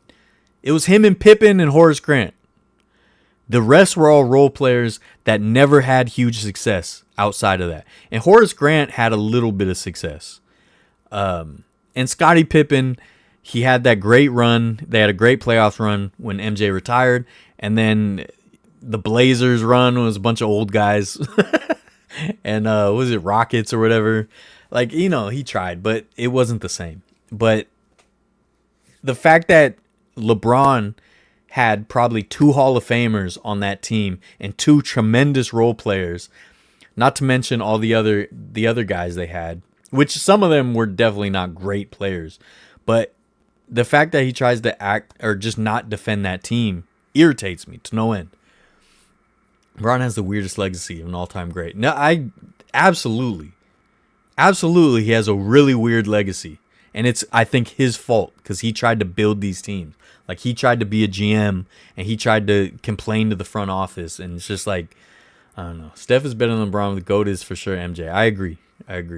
Do you count the Lakers 2020 chip? So, all right. This is my thing with the 2020 chip. The bubble, it was a cool thing, I think, for the time. It wasn't easy to win. It was a unique atmosphere. I don't think it should be the same as a championship. I think it should be its own separate thing. It should be like an in-season tournament cup. Like, it's not... I'm not saying it sucks. I'm not saying it doesn't matter. I'm not saying it's BS. I'm not saying that. It just shouldn't count the same. It should be a totally separate thing. They should have called it the Pandy tournament, the pandemic tournament, the Corona tournament, the COVID tournament, and have a different trophy. Do a trophy with the COVID, with the little COVID germ thing. Like, it just shouldn't count the same. And I feel the same with baseball. Obviously, the Dodgers won, so everyone just say you're biased. No, even if the Giants won, it was a 60-game season. They played a third of a season. You're gonna count it the same? And a lot of players didn't even play. Same with the NBA bubble. A lot of players stepped away. Like, it just shouldn't count the same. Like, count it, put up a banner, do whatever. I don't think it should be called an NBA championship. I don't think World Series champion. I don't think it's the World Series because you only played a third of it. That's how I feel about it. I think the only legitimate one in that time frame was the Super Bowl. Was it the Buccaneers? Because they played I can't remember now. Would they not play preseason or something? I don't know. But they played a full season, so it should count. But if you don't play a full season, you play like the bubble. You play in one place. There's no home court advantage. There's no nothing. I'm not saying it's worse. I'm not saying it's better. I'm just saying it's different. And it shouldn't. Why would you call it the same thing if it's entirely different? That's what bothers me about the bubble championship. Just call it something else. And you guys can be like, we're the only to ever win this unless there's another pandemic. I want Iguodala. MJ the GOAT. As much as I hate what he did to the Jazz. Yeah, no, he pushed off for sure. No, there's no push off. Come on. Jaja might be the worst player with 2 rings. He did a lot for us. Dellavedova was a key defender for them too. He was. I mean, he wasn't great on offense for us, but dude, he disrupted Steph a lot. Kukoc was dope. Kukoc was dope. No success without Michael Jordan. That's my point. That's all I'm saying. Say the Dodgers 2020 Mickey Mouse don't count. Same for the Lakers, had to throw in some Dodger shade. No, that's what I'm saying, man. Like, look, you guys can make a little ring with the COVID thing on it, but it shouldn't count the same. It just shouldn't. I'm sorry. It shouldn't count the same. Because it wasn't the same. It wasn't the same season. You didn't play all the games. You didn't play in the same spots. You played in neutral territory. No, it shouldn't count the same. Absolutely not. Count it something else. Call it something else. Give it a different name. I don't care. And you guys can throw that in our face because you won it. I don't care. But no, it's not the same thing. Absolutely not. If LeBron would have just stayed with the Cavs his entire career, he'd be viewed so differently. Dude, yeah, I loved original Cavs. That's the thing.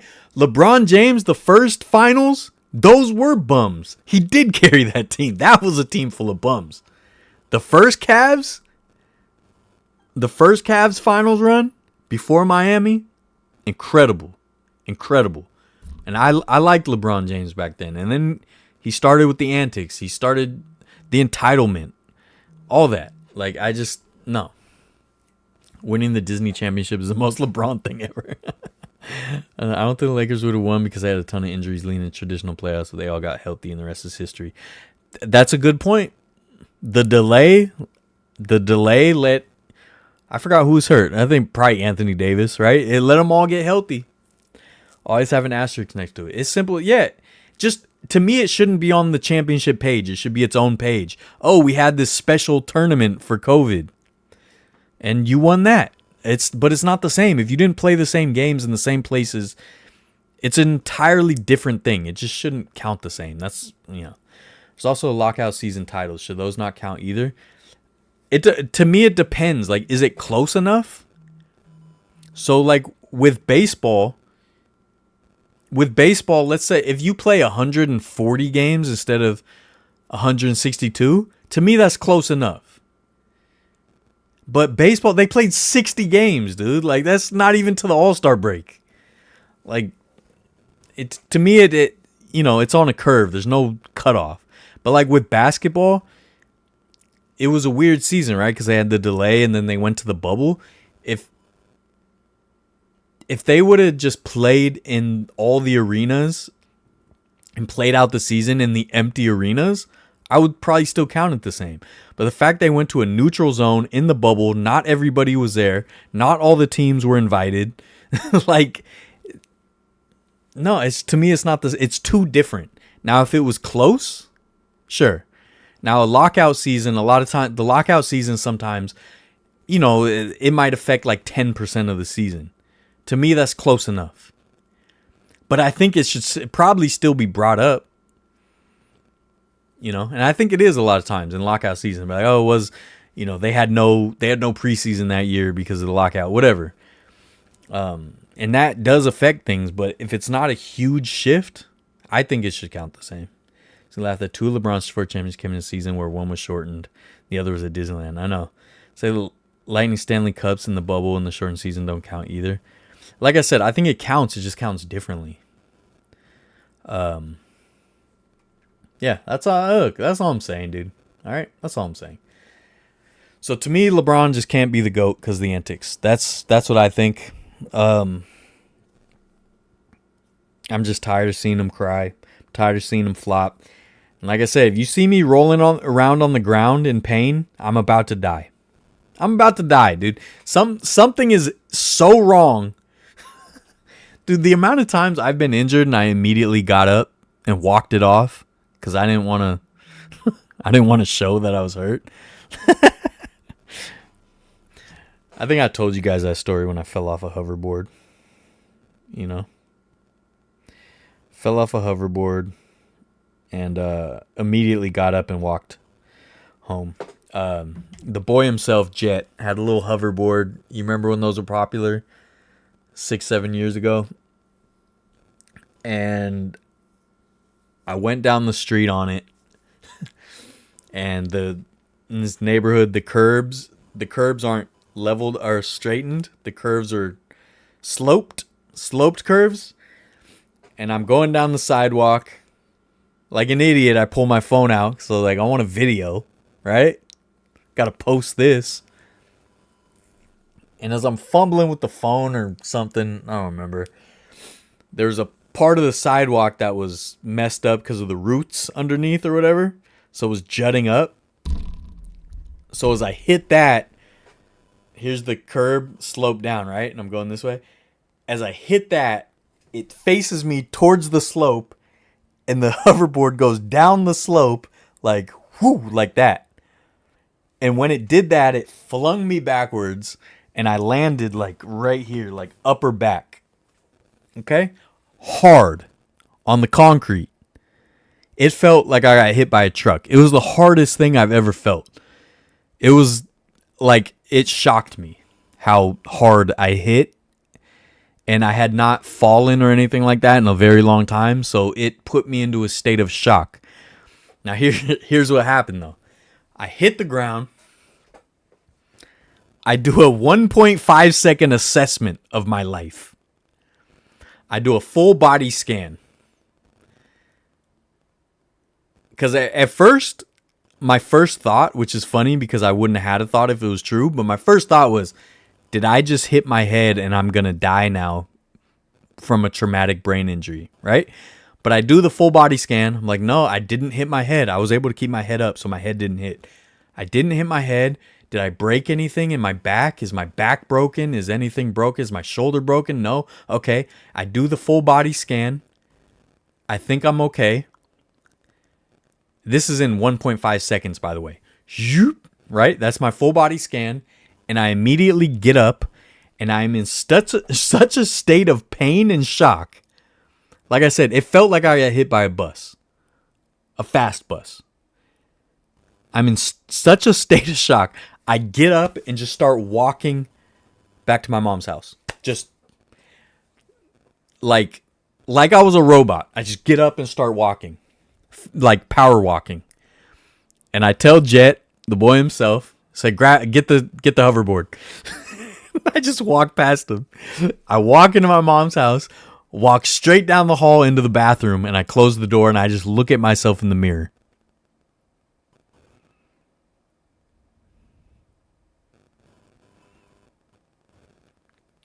I didn't want anyone to see me because I was in so much pain and shock. It was one of the hardest hits I've ever felt in my life.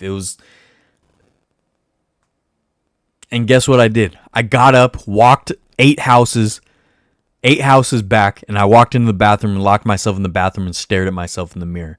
So if I can do that, dude, LeBron James can bump someone and not roll around on the ground crying. That's my point.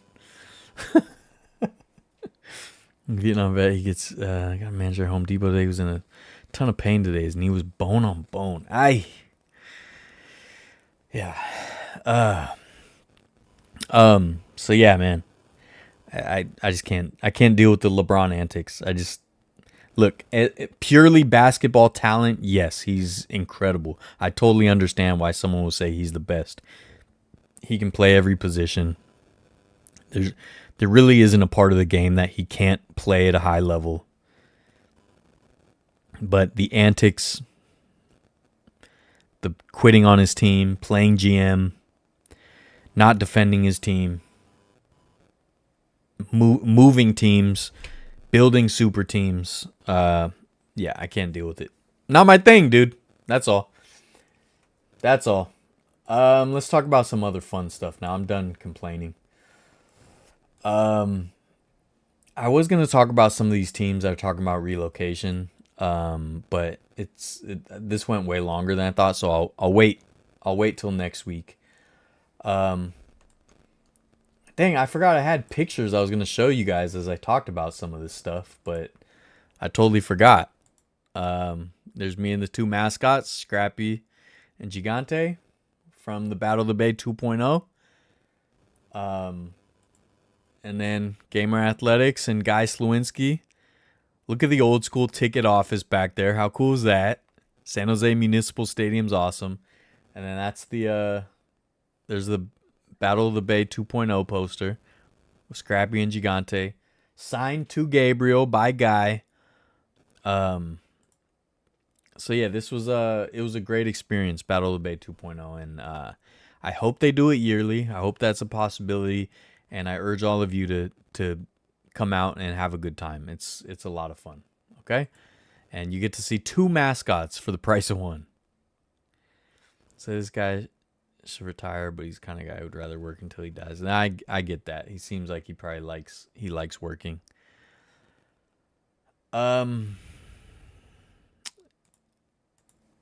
Anything else I was gonna show? Let's just see. Man, I had some jersey mock-ups I was gonna show, but I'm not gonna be able to get to that.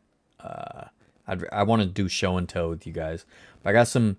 We'll talk about next week. I got some Sacramento Kings actually jersey mock-ups. There's some San Francisco Giants soccer jersey mock-ups, which are fun. And then I have some other just cool finds that I want to show you guys, and we'll talk about some of the ownership stuff that kind of ties into what we talked to tonight, but we'll talk about it next week. And here's at the game in Sacramento. So I wore my Billy B shirt from Gamer Athletics. I wore my River Cats hat because that's the only Sacramento baseball team I recognize. And you can see in the background, what's kind of a shame is the Sutter Health Park sign. They totally ripped out the video board that used to be on there, and they put that one in front that you can see. It's not actually blocking it. It looks like it in this picture, but they're actually offset. But yeah, man, strange situation there. So let me I'll do my show and tell instead of these other topics, just because everything we talked about went so long. So next week we'll have a bunch of fun stuff to talk about. Jersey mock-ups, some upcoming games, and some other cool stuff I found. And even there was some Disneyland stuff I wanted to talk about. And some stuff from childhood that some of you guys might like. We'll talk about next week. Billy Joe shirt. So it was Billy Joe Armstrong from Green Day painted the B over the A. And Gamer Athletics made a shirt about it. So I just got some random things I want to show you guys. Like I said, I got so much show and tell stuff the last few months, and I'm just kind of slowly showing you guys each week. Bubbly, everybody. Not sponsored, but it can be. Business email in the description. I don't know where this pin is from. I know that I'm sure some of my Oakland fans know. I don't even know what time period this is from, but it's got to be in the last 5 to 10 years. I don't know if this was a giveaway or not, but this pin is awesome. It's a Shibe Park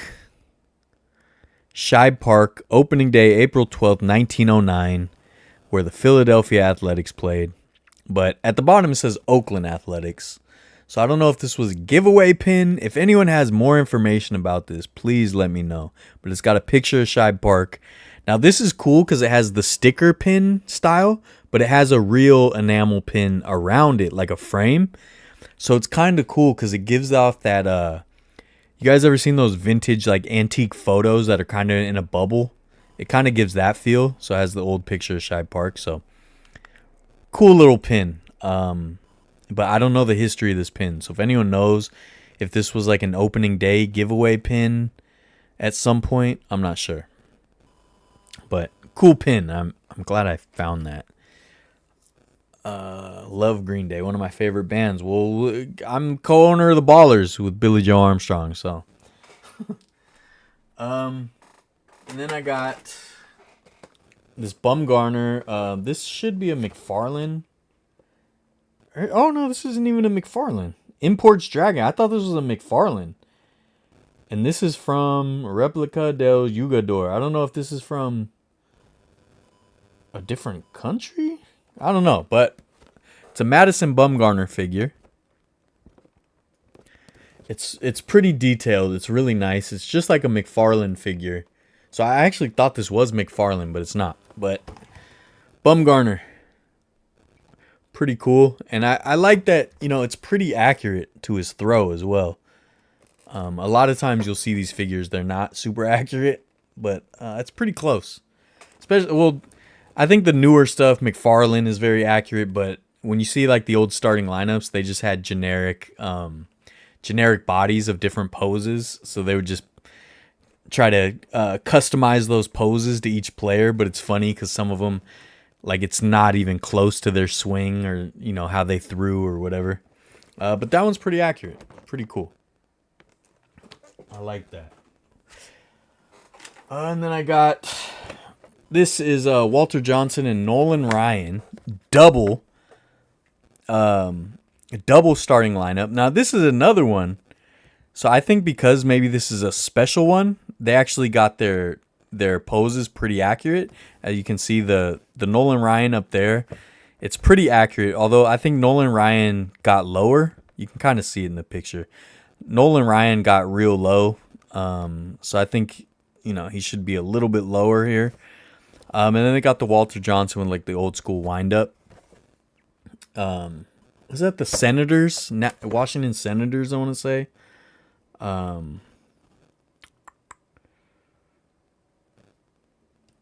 Yeah, I think it was the Senators. But I actually got this because I have a collection of Astrodome things. I think I told you guys at some point. So I got the Nolan Ryan with the old Astro jerseys, so I can put it in my display with the Astrodome stuff. And I always loved the sunset jerseys for the Astros, but yeah, pretty cool. I got this for the Nolan Ryan, but the Walter Johnson is actually pretty darn cool too. I love those uniforms, so I'll probably open this up so I can put the figures in a display somewhere. But yeah, I'll probably put the Nolan Ryan with my Astrodome things. You might be able to Google Lens it to find out more. Oh yeah, good point. I'll try that. Green Day, Nirvana, the soundtrack to my adolescence. Cool. Miss when the action figures came with the cards for sure. Did Nolan Ryan also play for the Rangers? Yes, he did. He played for the Rangers for a long time. He played for the Angels, the Astros, the Rangers. Is that it? Angel Astros? He started with the Angels, though. He made a name for himself with the Angels. California Angels. If the Rays go back and play at Tropicana Field, oh yeah, absolutely. Tropicana Field is like, that's the ballpark I want to see the most because it's the weirdest. Then I got Tell It Goodbye Candlestick Ball.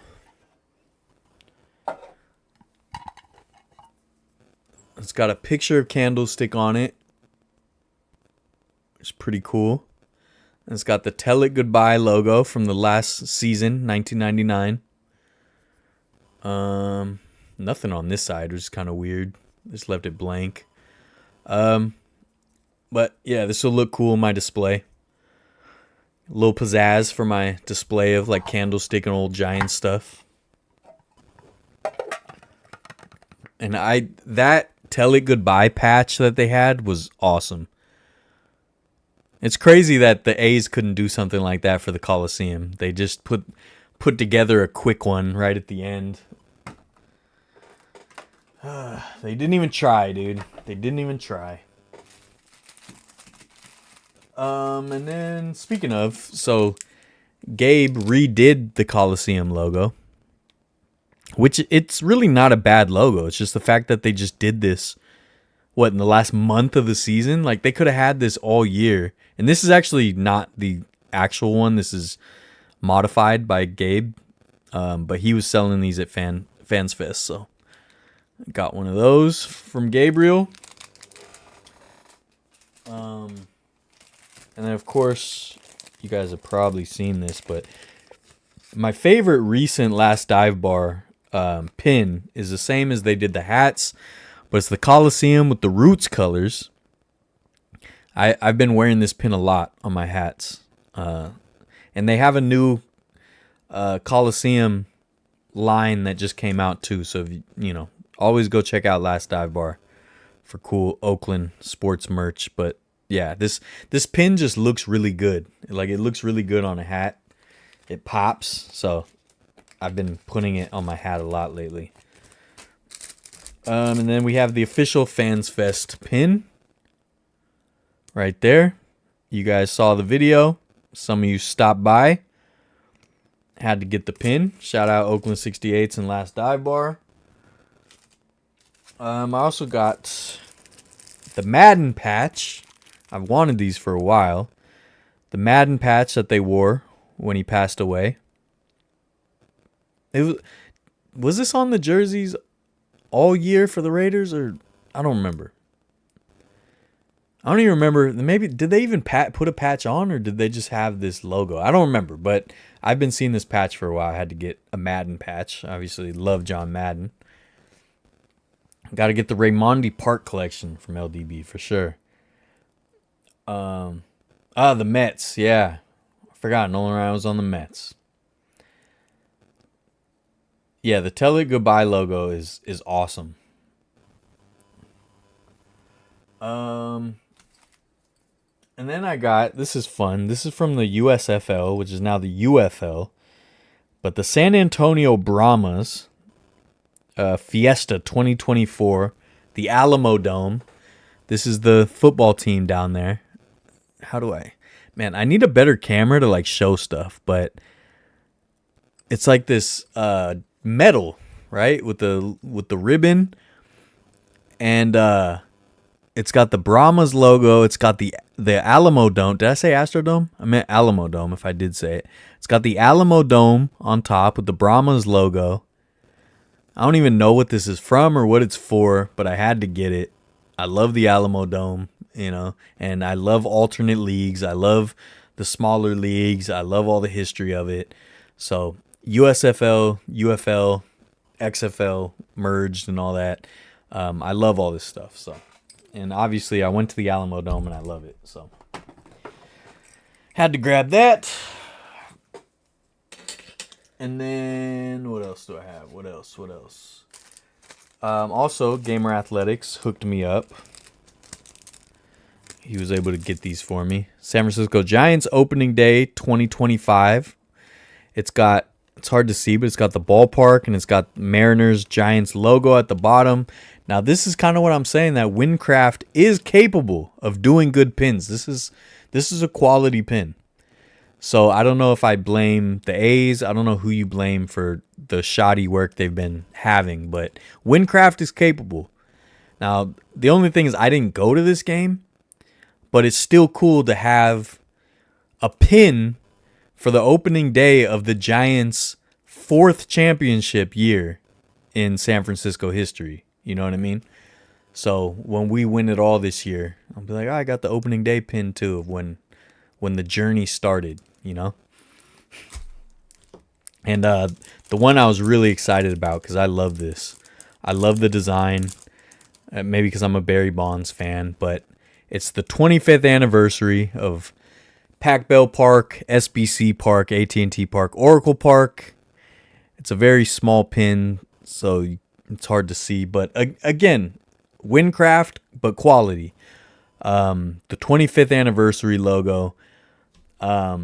Angel in the Discord, he called it, this needs to be a side patch on a hat.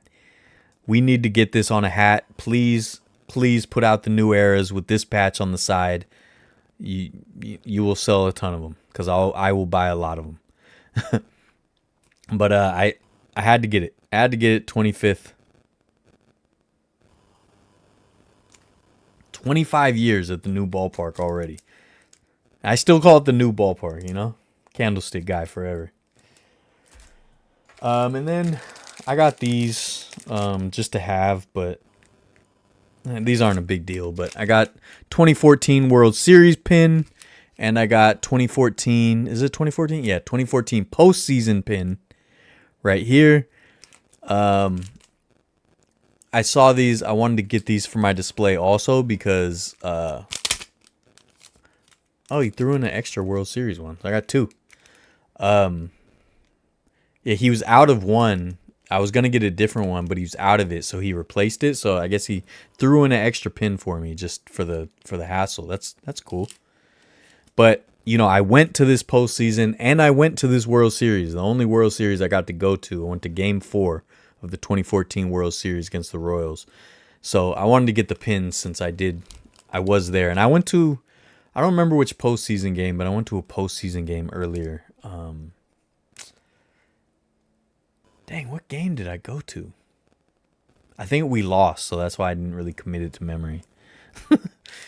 I also went to two postseason games in 2012. So if I see that, the postseason 2012 pin, I'm gonna have to get that too. I do have a postseason 2012 hat with the patch, postseason patch, which I cherish because it was my first postseason games ever. Was 2012. So before that, my whole life never got to go to a playoff game until that. So had to get the postseason hat. You know what I mean? And then I got Matt Cain, perfect game, bobble card. So I'm definitely disappointed that it's just a bobble card, but we'll open it up. All right, we'll do an unboxing here. Home jersey sleeves like they did in 2020 if it wasn't stupid. Chevrolet sponsored, dude. Good point, dude. Bay Area Throwbacks knows his stuff, dude. You're totally right. I didn't even think about that. Yeah, we should have that patch on the jersey, but instead we got the Chevy sponsorship. At least the only good thing I will say is at least the Chevy logo or patch isn't some crazy color. That irritates me to no end, dude. The Mariners have a bright red patch. Like, at least if you're gonna do it, make it the color of the team or a non-intrusive color. But yeah, I haven't even opened this yet. I'm sure Bay Area Throwbacks probably has this. I never had it before, and I got it recently, so.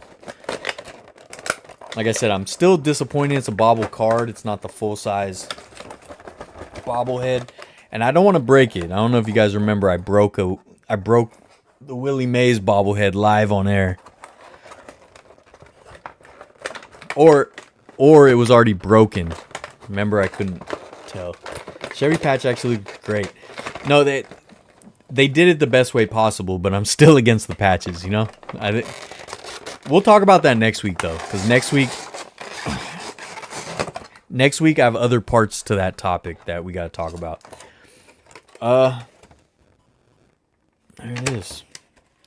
So, as you can see, the only difference is they put, like, this card on it. They put it on a stand, basically. So, they made it kind of like it's supposed to be like a baseball card come to life. It is cool. It's got all the strikes in the back. I mean, the strikeouts in the background. It's even got a raised K right here, which is cool. Where it go? Right here. It looks like him. It's a good face. But it's like when you're gonna do all this, why not just do a full size bobblehead? That's what I don't get. But I don't know. Kind of looking at it now, it's kind of cool though. It's kind of cool the way it is. So maybe I don't know. Maybe it'll win me over the more I look at it. I like that it's got the box score on it. I wish there was something on the back. Like they should have at least a back of the card. They could have put all his stats right here and stuff. That's dumb. They could have put like his career stats right here and made it look like a back of a baseball card. It is pretty cool though. I don't know. It's winning me over now that I'm seeing it in my hand.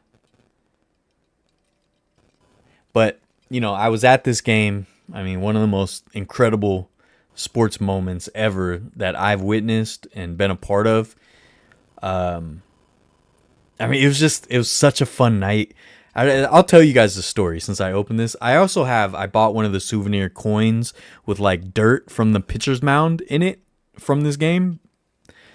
But I went to 3 games in the week leading up in that homestand. I went to like so many games, like 3 or 4 games the prior week. This season, 2012, I went to the most games I've ever gone to in a season. And I would always catch the train to the games. So like I ended up getting free tickets to this game. So shout out my buddy Fred, one of my best friends. He got free tickets. He couldn't go because he had to work. So he gave the tickets to me. It was 2 tickets. And they were actually physical hard copy tickets. And I don't know where mine is, but I need to find it. I know it's somewhere. I think it's at my mom's house. One day I'll find it. But he gave me the tickets. And I was kind of burnt out. I'm not going to lie. I was like, man, like 3-4 times this past week I've caught the train, did the whole, and this is when the Giants train to the games was crazy. It wasn't like now. It was a whole thing. And I'm not a very social guy. I like my alone time. I like being by myself. I don't like crowds, right? So I was just like, man, do I really want to like catch the train and go to the game and blah blah blah. I really didn't feel like going. And I looked at the tickets, and the tickets were like right behind the dugout. And I'm a nosebleed king. I don't know if you guys know that. My whole life, I've been a nosebleed kid. We never spent a lot of money on tickets. I was at Candlestick with my back to the concrete, like my whole life. I saw Barry Bonds and face Hideo Nomo, and I had my back to the concrete at Candlestick. That was always... I was never lucky enough to really sit close. So when I saw the tickets like behind the dugout, I was like, man, these are like the best tickets I've ever had. Like, I can't waste these. So Fred had given me the tickets. I invited his brother, because his brother was free, C's. So shout out my boy C's. You guys have seen it. He's been in a bunch of my videos, and he made the beat that's the intro song to my videos. So C's and Fred, 2 of my best friends. So we went to the game. And it was about the 4th or 5th inning where I looked at the box score and I was like, hey, Kane's throwing a damn good game. And the stadium really started to buzz, of course, like 6th, 7th inning.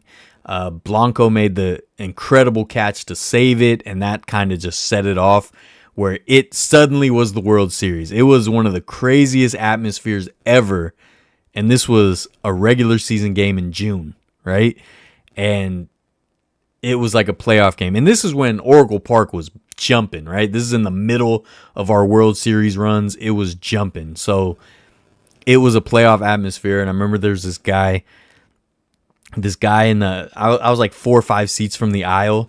And this guy came down the aisle and he's talking to some people behind us. So he's standing in the aisle and talking to this group of people that he knew. So he's like, hey, how you guys doing? And they're like catching up kind of. And the dude's just sitting there with a beer. And I remember he was just like, yeah, can you guys believe this? Perfect game. And everyone's like, hey, shut up. The whole crowd turned on him. It's like, hey, shut up. Because this is like the 7th inning. 6th, 7th inning or something. And everyone's like, hey! So he almost jinxed it. He almost ruined it for us, that guy. That guy in section 111 or whatever it was. He almost jinxed the game, Matt Cain. And then I remember still Joaquin Arias at third, that last out, he kind of stumbles. He stumbles for a quick moment. I still can't watch that highlight without getting anxiety. But he made the play. We lose our minds. There's a guy sitting in front of me that we had talked through the game a little bit. We're just like losing our minds, and he turns and he looks at me and sees, and he's like, I'm never going to forget you guys, man. I was like, me too, man. We were here. And I haven't forgotten him.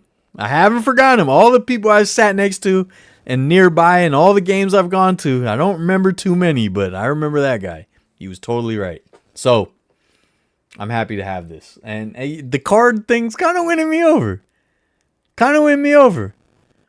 Oh, you don't have this one? What now, dude? What now, bro? I finally win. I finally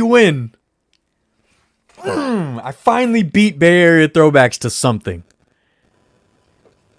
I was hesitant on, obviously I want it, but like I was hesitant to like pull the trigger just because of the card thing, but it's kind of winning me over because on a shelf, that looks awesome.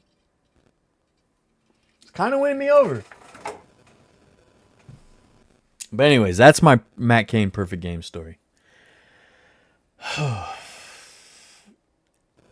That's pretty cool because of the background. That's winning me over. Well, they completely destroyed Camden Yards? They have sponsorship with the investment company. Everything is orange and black. Everything is orange and black in this investment company is blue and white. Dude, yeah, I hate that. Windcraft are capable. Yeah, Fisher just asked for the POV pack. The poverty pack? Is that what you mean? Not only is this blue and white logo on the sleeve, it's also on top of the scoreboard. Yeah, nah, it's terrible, dude. We're going to talk about that more later. In fact, Paul, if you can send me on Discord, if you have any pictures of that scoreboard, please send it to me because next week's topic. Oh, you have the souvenir coin too? See, I don't beat you to much, but I beat you to that one. Watching the King Felix perfect game on TV. I didn't watch that one. I did see King Felix pitch in person, though, before he retired. I'm very happy I got to see him. And I saw Panda take him yard. I have a scrapbook of old tickets and games that I went to in storage. That's so dope, dude. I miss the hard copy tickets, too. I've mostly been a nosebleed kid. Me too, man. Back to concrete here as well, where you can't even have a scoreboard to look at. Dude, that's what I'm saying. Like, yeah, if you guys didn't go to Candlestick, depending on where you sat, you had no video board. You would have the little one with like a little, some of the info, but you didn't have very much because there was one scoreboard and it was down the bottom section. The bottom section basically had a wall with the video board. And yeah, so you wouldn't even see the video board or the scoreboard. When I saw Dame hit the series winning 3 against the Rockets, that's so cool. Yeah, I always wonder about that beat. It's so soothing to listen to. Sometimes played it a few times over. Dude, that's cool. Shout out C's, man. He made that beat. In terms of speaking of, so he used to do a lot of the beats for when we had a record label. In terms of speaking of sports events, I remember distinctly of people around me when something memorable in sports happened. I remember in the Sea of Flags game and never forget them. Dude, yeah, certain moments, man. And that dude was right. He's like, I'm never going to forget you guys, man. I was like, dude, I'm never going to forget you, man. Yeah, that pack, but it wouldn't let me. The poverty. Really? It won't let you say poverty? I don't have any filters on, so it wouldn't be me blocking it. It's like that in the 4 and 5 where you got to completely turn yourself to see. If you're 15-20 row up, you can't see it at all. Yeah, for sure. But the thing is, Oracle, at least the video board is big and nice and bright. Candlestick just had the little this is old school, like it wasn't even LED. Like it was like light bulbs. By the way, I wish I would have spent more time looking at some of the old Candlestick stuff that I didn't think about when I did the tours, because I just kind of glanced at it, but I didn't get any good pictures. But I always thought it was cool that the old out-of-town scoreboard, and the smaller right field scoreboard at Candlestick, they were still there under the 49er seats when they put the permanent seats in. That little scoreboard, the right field board, was still up there in the shadows. So I would always like to look at it, but I never like took my time to like really appreciate it or take videos or pictures of it. I might have a brief little cell phone video of it, but like it's one of those things in the moment I just didn't stop to think. And obviously this is before I was doing this channel, so it's not like I was like, oh, I got to film this and document it. I was just there. A message wouldn't come up until I changed it to POV. That's crazy. What? Went to Fresno Grizzlies Stockton Ports game today in Fresno. Oh, dude, that's so dope. Yeah, the Ports threw a no-hitter today. Shout out to Stockton Ports, man. Dude, seeing a minor league no-hitter is dope. Was it one pitcher? Or was it a what's it called? Was it multi-pitcher no-hitter? Even being in the nosebleeds for Dame Series clincher against the Rockets was awesome. Dude, I spent most of my life in the nosebleeds. It's literally, I swear to God, guys, the last however many years is the first time I actually started sitting closer in some games. And I still sit nosebleeds sometimes, especially when I go to games on my own, without filming. I'm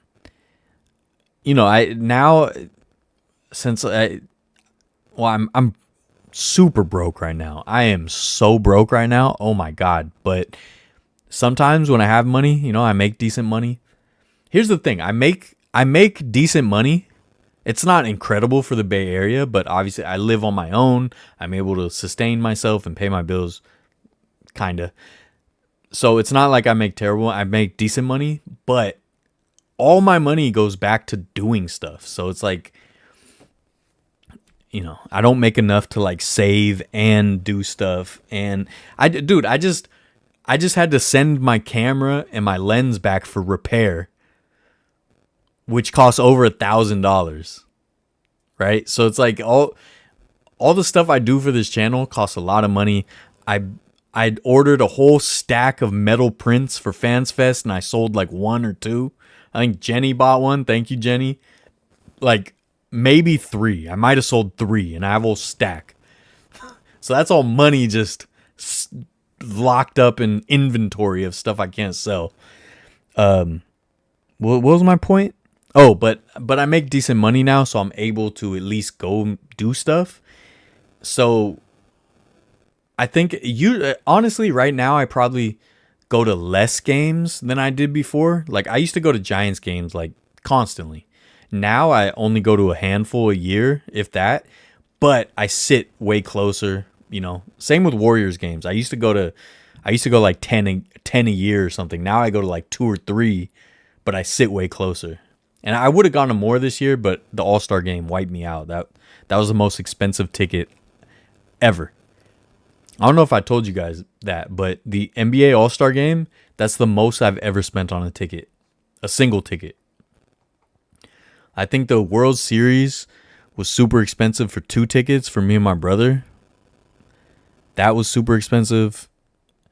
NBA Finals. So my NBA All-Star Game ticket was more expensive than the 2022 NBA Finals and the 2019 NBA Finals. The All-Star Game was more expensive than both of those. Crazy. Those metal prints, do you still have them for sale? Yeah, I got to put them online or something. I don't know. The thing is, like, I just haven't had time to build out the store, but do I have the pin? Like, I have the variety pins. I have a bunch of stuff. It's just the money's tied up until I can start selling the stuff, if I can even sell it, But that's how the game goes. Combined, that's the word I was thinking of. It was combined, multiple pictures, 3 or 4 pictures. That's crazy. Thanks, Paul. I need that for next week. That sucks, man. Having my sister work at Nikon is so nice. Oh, you got the hookup. Yeah, I have Sony. I run Sony. So I sent in 2 cameras and a lens for fixing. So I sent in my Osmo that I dropped in the pond in Alabama. I sent that in to be repaired, and the lens and the camera. My Sony A7 IV.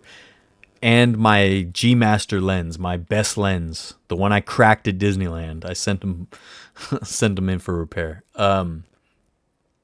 So I hope they come back quick, because right now, if something comes up and I need to film a video, I don't really have a good camera to do it. So I kind of feel naked, you know, but I filmed so much in Vegas. I still had a bunch of stuff to edit. So we got plenty of videos for the next year, but you know, obviously I want to be available.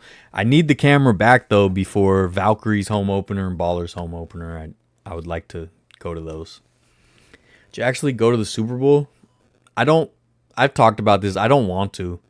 Unless it was the Niners, I'd want to go, but I don't want to go to the Super Bowl at my own stadium. I have season tickets there. I go there all the time. I know it like the back of my hand.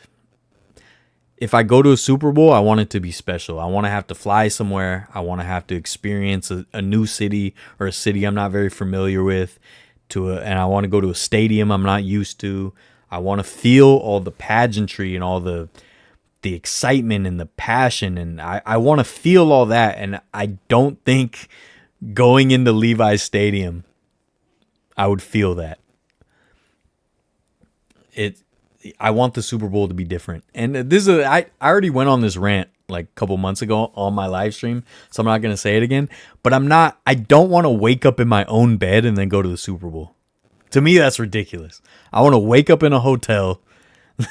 I want to have to walk downtown and see all the festivities to go to a stadium I've never been to, or only been to once or something, you know? I want it to be a new experience. I don't want it to be the same thing I experience all year long, all the time. Especially this year. The 49ers schedule sucks this year, so I'm going to have to go to like every game. I'm not going to be able to sell any of these tickets. Nobody's going to want to buy these tickets. So I'm going to have to go to a ton of games this year, so I definitely don't want to go all year long and then I'm suddenly at the Super Bowl at the same place in my same seats. Starting to sell some of my boudoir photos through that. Put on the website. You put on the website, doesn't buy anything. Yeah, I got an Etsy shop, so I might do it through that, but I might open up a new shop. So yeah, I'm trying to my website. I'm starting to sell some of my boudoir through what? I missed that. At least your stuff can be fixed though. Yeah, I hope it can be fixed. I mean, I don't know yet, but we'll see. First, I don't think the Niners make the Super Bowl. We'll see. Hey, man, we'll see. We'll go to the Super Bowl in New Orleans. New Orleans seems like the ultimate Super Bowl destination. And I've never been to the Superdome, so like that would be amazing. But yeah, I don't want to wake up in my own bed, walk out of my front door, use my toilet,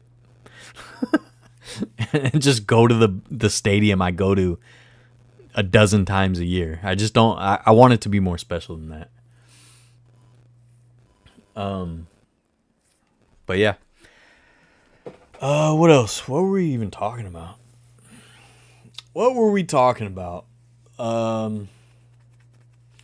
Combined no hitter is super cool. Oh, the nosebleeds were we talking about? I don't know. But yeah, the metal prints, look, I'll put some of them up. I got a bunch of like Oakland Coliseum ones and stuff. They're cool, you know, they're cool little prints.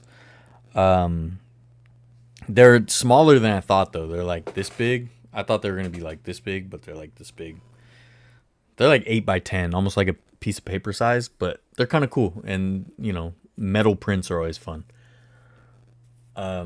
Miami would be cool. LA again. It's like I know LA so well. Like it would still be cool, but I've been to SoFi. I know the area. I know LA. I spent a lot of time in LA. It's just, I don't know. I don't know if it would feel as special. Like I really want it to be a city I'm not really familiar with. So yeah, New Orleans, Miami, like something like that would, for me, would be cooler. YouTube be hard on the restriction. Didn't let me post the shoot, but yeah, I would use Sony too. That's weird. Dude, I think they're after you because I don't know.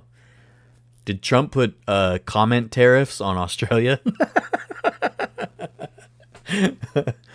Vegas would be cool because, yeah, Vegas would be cool.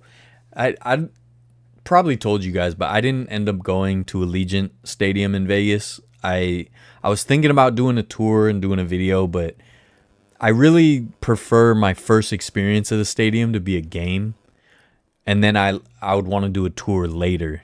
But I just feel like going and it's not even a game. It's just kind of like, I don't know. You're not feeling it. I want to feel it. I want to feel it first, and then go explore it. New Orleans, Miami, Atlanta. Those 3 perfect choices, dude. I would say even the Minnesota one a few years ago seemed super fun. Like, new crazy stadium, different weather than we're used to, and obviously the game is inside, but like still the vibe was different. That would be super dope. But I think yours are the three top. And it used to be San Diego was dope too, but like I know San Diego too well. Also, wouldn't feel that special. Stop it because of the title. Leave LeBron alone. Nah, bro, you missed it. I already went in on LeBron. I already went in. Bro, you should have been here, man. I needed some dissenters, but nobody dissented. I had nobody to argue with. I always said Vegas should have just been the ultimate, either All-Star or Pro Bowl stadium, alternate. Yeah, I could see that. Like, since they moved out of Aloha Stadium, doing the Pro Bowl in Vegas would have been crazy. That would have been cool.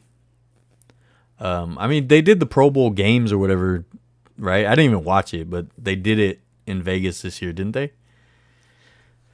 I don't know. So I think I told you guys I was supposed to go to Vegas again next weekend, but I actually postponed it. I changed my flights to the end of the month because I'm just too broke. I'm freaking broke. So I was like, I already paid for my flight and everything, but I was like, I don't want to be out there and have no money.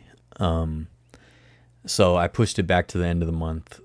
And I just have some quick videos I want to do and some pickup shots for stuff I already filmed. I felt like I left a lot on the table because I think I told you guys the first 3 weeks I was there, I barely did anything. I didn't have like a lot of work to do out there, but like I wanted to get acclimated and kind of learn the job out there because I don't want to go into the details, but I just wanted to learn what was going on. It took me a little while. Plus I was planning for Fans Fest and I had to fly home 2 weekends in a row. I just felt like I barely got to experience Vegas for the first few weeks. And then the last week I packed it in with stuff, but there were so many things I wanted to do. And luckily from the Bay Area, you can get super cheap flights through Spirit and stuff like that. Like Spirit, Southwest does cheap flights. Like I think Alaska, there's like a few where you can get real quick, cheap flights. So I was like, you know what, let me just fly back and just feel better about some of the things I missed before it gets too hot.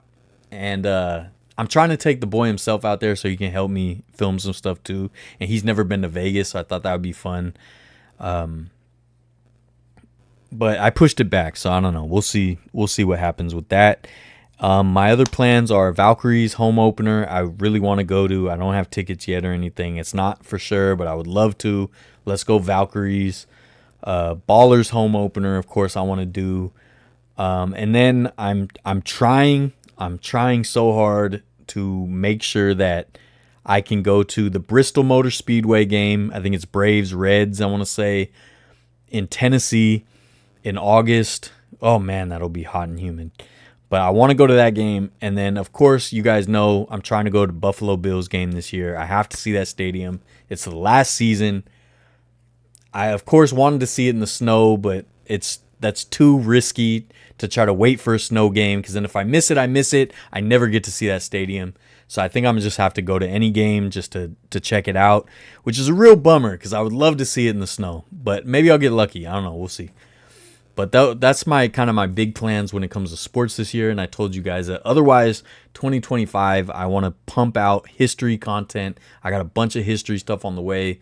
Vegas history that I already filmed. Like a lot of cool stuff. So I want to, sort of like last year, I focused on baseball a lot. This year, I want to focus on a lot of history stuff.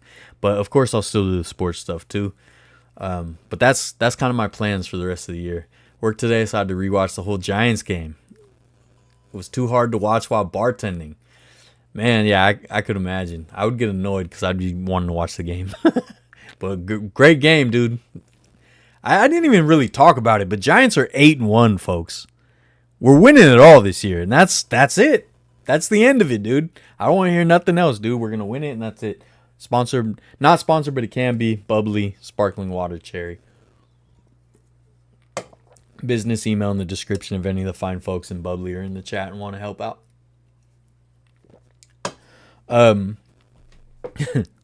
We're winning it all, and that's it, dude. I don't want to hear nothing else about it. Although the MLB, they did bury the fact that Ohtani was betting on baseball. They did bury that. So, who knows? Halfway through the season, before the trade deadline, maybe the Dodgers will get another MVP. Even though they have most of the MVPs available. Is there anyone? Who else? Who won MVP? Acuna, did he win MVP? He'll end up a Dodger, right? Who else won MVP? Aaron Judge, he won MVP, right? Ow. He might be the only one that the Dodgers won't get. I'm sick if they did the Super Bowl in Orlando. I don't know if I've ever even seen that stadium. Which bowl do they do there? Dude, I do really like some of the college stadiums, but I haven't been to very many. I think I told you guys, like, me and my brother went to the Cotton Bowl in Texas, and it's cool to see, like, knowing all the history, The U.S. Bank Stadium's indoors. You got to go outside when it's super cold. Yeah, I thought it was cool. Alaska Airlines good when the doors don't fall out. I always really had great experiences with Alaska, and then my last flight with Alaska wasn't very good. They always had, like, the nicest staff. But the last flight, I can't even remember why. But I think the staff wasn't very nice. I don't know what was going on. Bristol's on the border with Virginia and Tennessee. I forget what side of the border it's on. It's Tennessee. What's your go-to airline? I flew Southwest once. They were okay. I mean, it really is like the more money you spend, the better it is. I'm not going to lie. Honestly, probably the best is Virgin Airlines. They're really good. Alaska for cheaper airlines isn't bad typically. Southwest it's blah. It's blah. Like Delta, United, blah. Same old stuff. Definitely a step up from some of the other ones.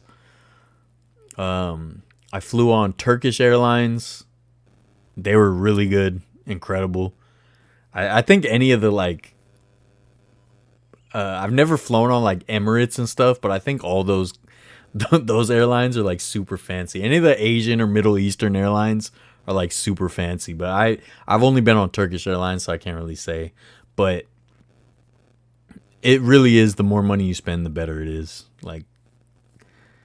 And the cheaper ones, it's like they're getting worse and worse, I feel like. I don't know, though. So my go-to airlines, I don't really have one. But this year, I'll probably be flying on Frontier a lot because I got that pass. Got the Frontier pass. I've never flown on Frontier. I don't know what to expect. And if you watched the Warriors game today, I sure did. Amen Thompson is going to be top 3 player in the league. Dude, he's incredible. That, he had like a poster, was it last night? And then he killed us today. I mean, on both ends of the floor. Yeah, no, great call. Amen Thompson is incredible. Jalen Green's great. That Rockets team is incredible. They really are. Ipe is the fall guy, absolutely. 2025 World Series champs after a week of baseball. That's all we need to see. That's all we need to see. Yeah, it's sparkling water. Citrus Pop-Tart and Cure Bowls are all there. Oh, the Citrus Bowls in Orlando?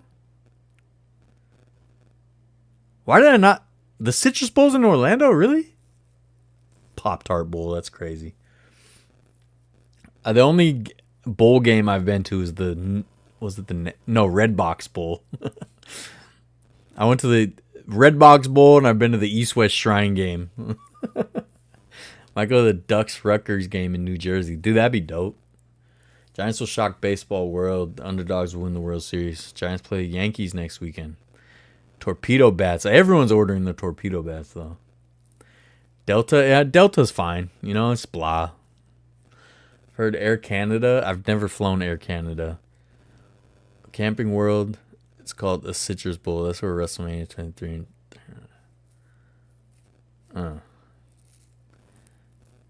Yeah, dude. Ahmed Thompson is incredible.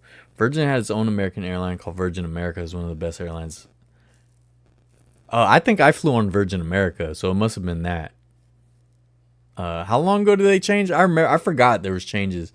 They're just like Virgin over here is limited now because I want to say San Francisco used to be a hub for them, but it's not anymore. Because would they shut down? I don't remember. Are they gone completely? I only flew on them like twice, but they were both really good. Brother Malo could be just as good. Just Detroit isn't second in the West. Dude, Detroit has a lot of talent too, though. I feel like Detroit... I guess they're not getting hype, but I feel like they get a lot of attention. Because they've been better than people expected. But look, tonight's game was heated. And obviously I'm ride or die Warriors. So it pains me to say, but that Rockets team is so much fun. And I've historically always hated the Rockets. I hate, as a fan, I respected them. Because Hakeem Olajuwon is one of my favorite players of all time, but I always rooted against him. Because I was a big Shaquille O'Neal fan. He made him look like a fool. Right? He was always killing all the people I liked. And those Rockets teams would always beat the teams I liked. You know? Especially like the Magic. Back then I liked the Spurs with David Robinson, Sean Elliott, all them. Rockets would, Rockets were always beating all the people I liked. So, yeah, historically I've always rooted against the Rockets, although respected them. But this current Rockets era, and because they did the San Diego throwback jerseys 2 years ago and stuff, like, I don't know, they started winning me over. I started liking the Rockets a lot more last couple of years. And plus, I went to the Rockets game. I did that video at the Toyota Center and had a good time. Met a lot of really cool people out there, so that kind of won me over too. So it pains me to say that, though, because I've always hated the Rockets.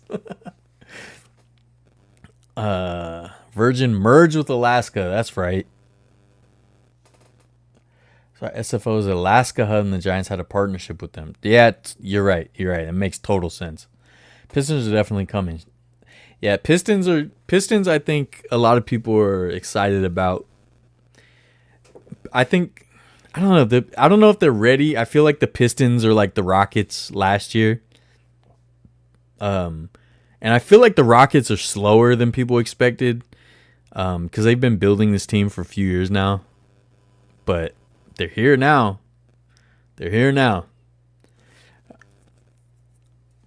Or maybe I feel like, all right, where OKC is, they were where the Rockets were last year.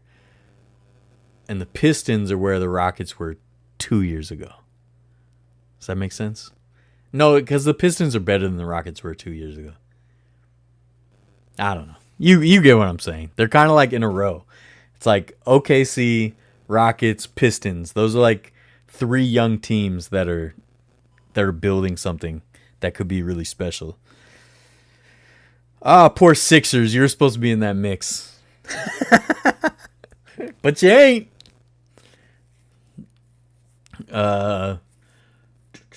Virgin Atlantic is good. Okay, the parent company, Virgin America, was a sister. It's completely gone. Okay, yeah, Virgin America out of San Francisco. That's the one I flew on. And yes, that was a good one. Sorry, missed most of the live stream. It's all good. Great seeing you at the Ballers Giants game. Absolutely, dude. I'm not dropping out of the race. I talked about the game earlier. That was so much fun. That was so much damn fun. And yeah, I hope we do it every year. I really hope we do it every year. I didn't go to opening day for the Giants, unfortunately. But I just want to go to a Giants game because they've all been so much fun. So I didn't get the Chapman bobblehead. Didn't go to opening day. Didn't go today. Haven't gone to a Giants game yet. And I'm broke, so I can't for a while. And I wanted to try to go to another Warriors game before the end of the season. And I'm probably not going to be able to do that because I think there's only 2 more home games. So, I don't know. Maybe I'll have some money for the playoffs, but probably not. Kenny Atkinson is the coach of the year. Kenny Atkinson has done a great job, yeah. I agree with that. So you think Jordan and the Bulls beat the Rockets? I would say my argument against the Bulls is they had already three-peated, and we know what toll that takes on players to go that deep every year. It's a whole extra, that 3 playoff runs, 4 playoff runs, that's like a whole nother half season you got to play of more intense basketball. So after a whole three-peat, and the fact that the Bulls started retooling, you can't really sustain success at a high level. So the fact that the Bulls kind of had to retool anyways, I think the Rockets still beat them. Plus, the Rockets built a perfectly complete team. Like those Rockets teams, I don't know why people don't bring them up as all-time teams. Probably because they weren't as flashy and they didn't put up like crazy stats. But just all around basketball team, those Rockets teams are hard to beat. They had everything. They had everything you could want in a team. So yeah, no, I don't. It's hard to say that. It's hard to say that the Bulls would beat them and go for an 8-peat. An 8-peat, dude. Nah, I don't think the Bulls beat them both years. Nah.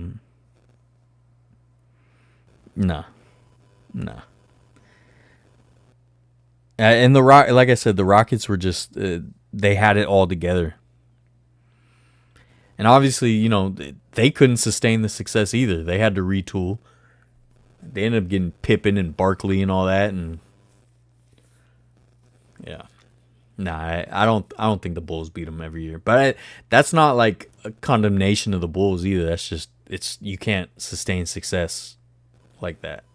You at some point you got to retool, But who knows? Wouldn't that have been fun to see though? Saying so much, dude. That's dope. Magic too. Yeah, Paulo's nice, man. Wagner, he's raw. Right? Warriors and Giants tickets be crazy expensive. Yeah, this is the thing though. A lot of people complain about Giants ticket prices, but like if you just buy them on the secondhand market, you can go to games for super cheap.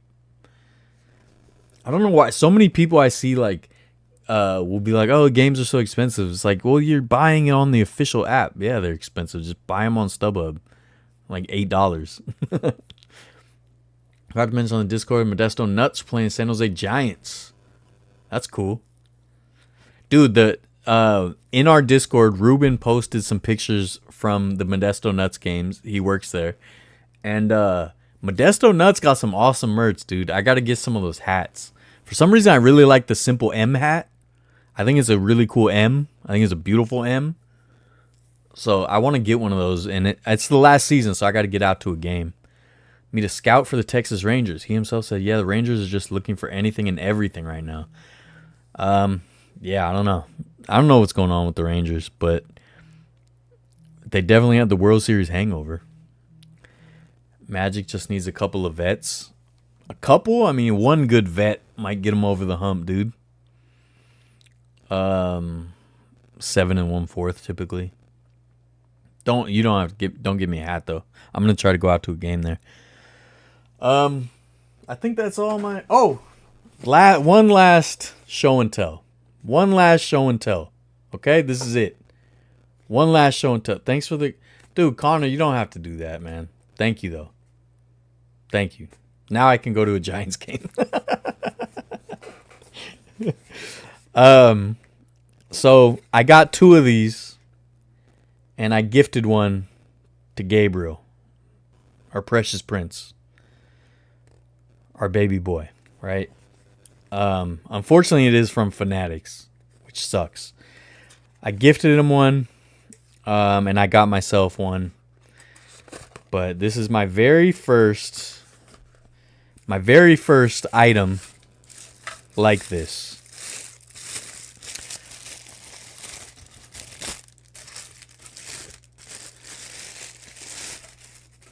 It's an NHL hockey puck, okay? And it is signed by Macklin Celebrini. Boom, boom, boom, boom. This is my first hockey autograph.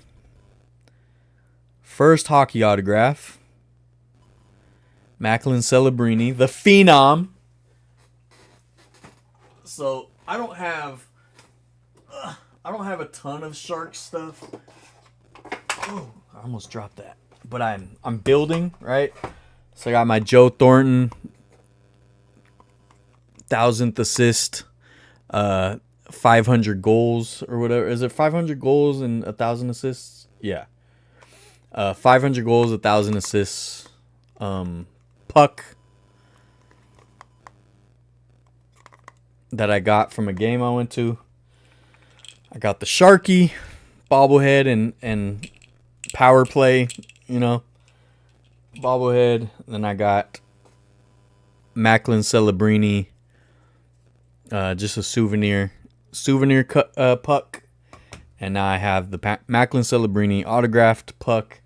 I definitely want to get like a Joe Thornton, Patrick Marleau. Like I want to go back and get some of those guys, more stuff from them.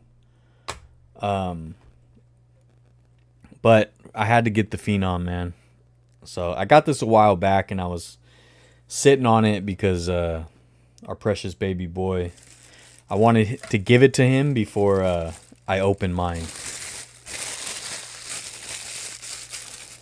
But yeah, I'm really excited about that. So, I got a lot of cool stuff. And spent a lot of money. And now I'm broke. Oh, I didn't even forget the main thing in the thumbnail, dude. Connor, dude, I just keep seeing this and I just thank you so much, man. Signed by the Sweet Prince himself for Precious Gabe. Yeah. I think I do have a Sharks jersey. Or do I not? No, I don't. But this is the thing. The jerseys suck now because of Fanatics. So I gotta find an old one.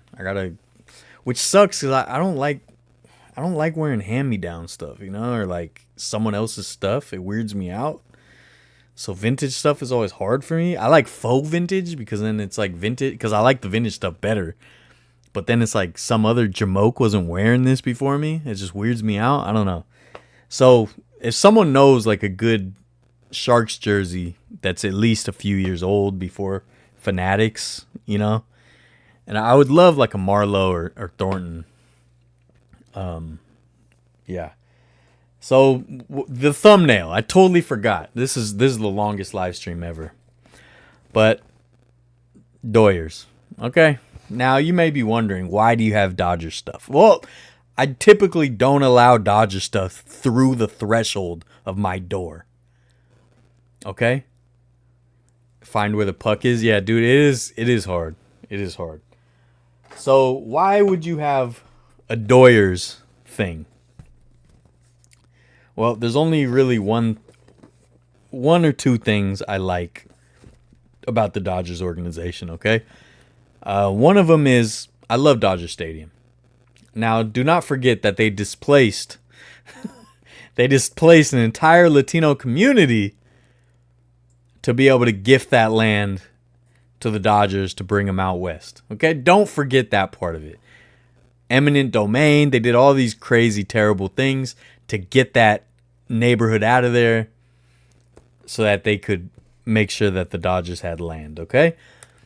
But I do love Dodger Stadium. It's a classic stadium. It's beautiful. I love the view from the parking lot. I've had a tremendous time every time I've gone. And the only other thing that I like about the Dodgers, Vin Scully, of course. Vin Scully. So I had to get the Vin Scully bobblehead because this is the only Dodgers thing that I will allow in my collection. Okay? So I hate the Dodgers, but I love Vin Scully. Notable Giants fan. Okay? Vin Scully grew up a Giants fan in New York City.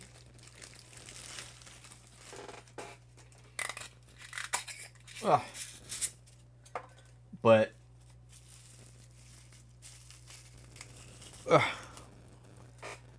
heck of a bobblehead right there.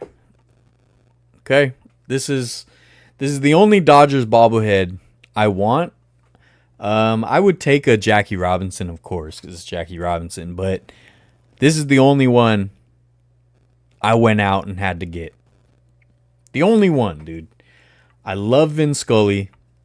I love old school broadcasters. It's time for Dodger baseball. Look, I love the old broadcasters, and this is the only broadcaster where I would sometimes turn on the Dodgers broadcast to listen to him. There's no other broadcaster that I would turn off Kruk and Kipe for. Only one was Vin Scully. I loved the stories. I just loved his demeanor.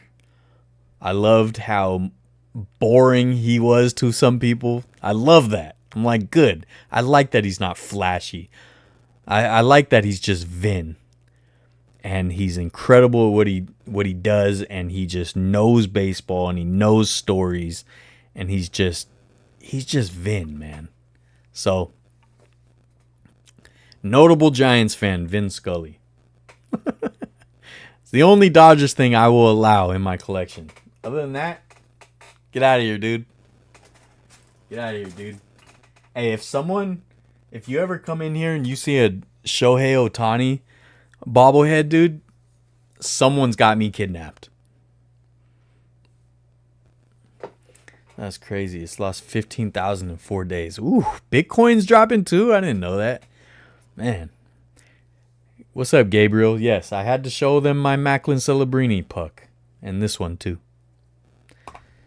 I'm going to get off soon. What have you been talking about for this long? Dude, see, Gabriel is such a hater, dude. At least the Dodgers spend money. I mean, look, I'm not going to get into that now. I've been going for 3 hours. So sad when he passed. Yeah, for sure. Nearly called it. It was a Vin Scully. You should have called it. That would have been funny. Don't forget, Vin called the catch. He did. He called the catch at Candlestick. What's up, Jamie? So, yeah, this is the only Dodgers thing I will allow on my shelf. Okay? I love Vin. Notable Giants fan. Yeah, I hope you guys enjoyed the pucks and the pins and the thank you, Gabriel, for the opening day pin. I showed it earlier, and we did the Matt Cain bobble card. Okay, we did a lot of things. We covered a lot of stuff. We hated on LeBron James. It was a good night, dude. Other than the Warriors losing, it was a good night. Giants won, another walk-off. We're winning the World Series, and that's that, dude. I don't want to hear nothing else. Just don't, look, save it, dude. Save it. Hit the road. Hey, Giants aren't winning the World Series? Doors that way, bud. Doors that way. You know what I mean? That's it. That's it. I will see you guys at hopefully Valkyrie's game. I will see you guys hopefully Ballers games. The Warriors the Warriors championship parade, Giants championship parade. What else? Yeah. Ballers Pioneer League parade. Okay? And that's it. Fair, it doesn't even have a Dodgers logo on the bobblehead. Yeah, it doesn't, which is great. It just says Dodger baseball, but I can hide that or I can shave it off. But yeah, the fact that it has no Dodgers stuff on it, even better. Even better. I appreciate you guys. Connor, thank you so much, dude. That $20 is going to take me to a baseball game to film. Jamie, I'm sorry, man. It's been 3 hours. Over 3 hours I've been going. Even Gabriel's making fun of me for it. He's a jerk. He's a jerk. But yeah, we made fun of LeBron. We talked about baseball. We talked about all kinds of stuff. It was a good one. Look, I'm tired of sports. I'm done with sports, but I just can't stop. Just can't stop, dude. 2025, I got to do more history. Got to do more history and Knott's Berry Farm stuff. But I don't have a camera right now, so we'll see. Appreciate you guys calling it Giants for Sacramento in the World Series. That'd be so insane.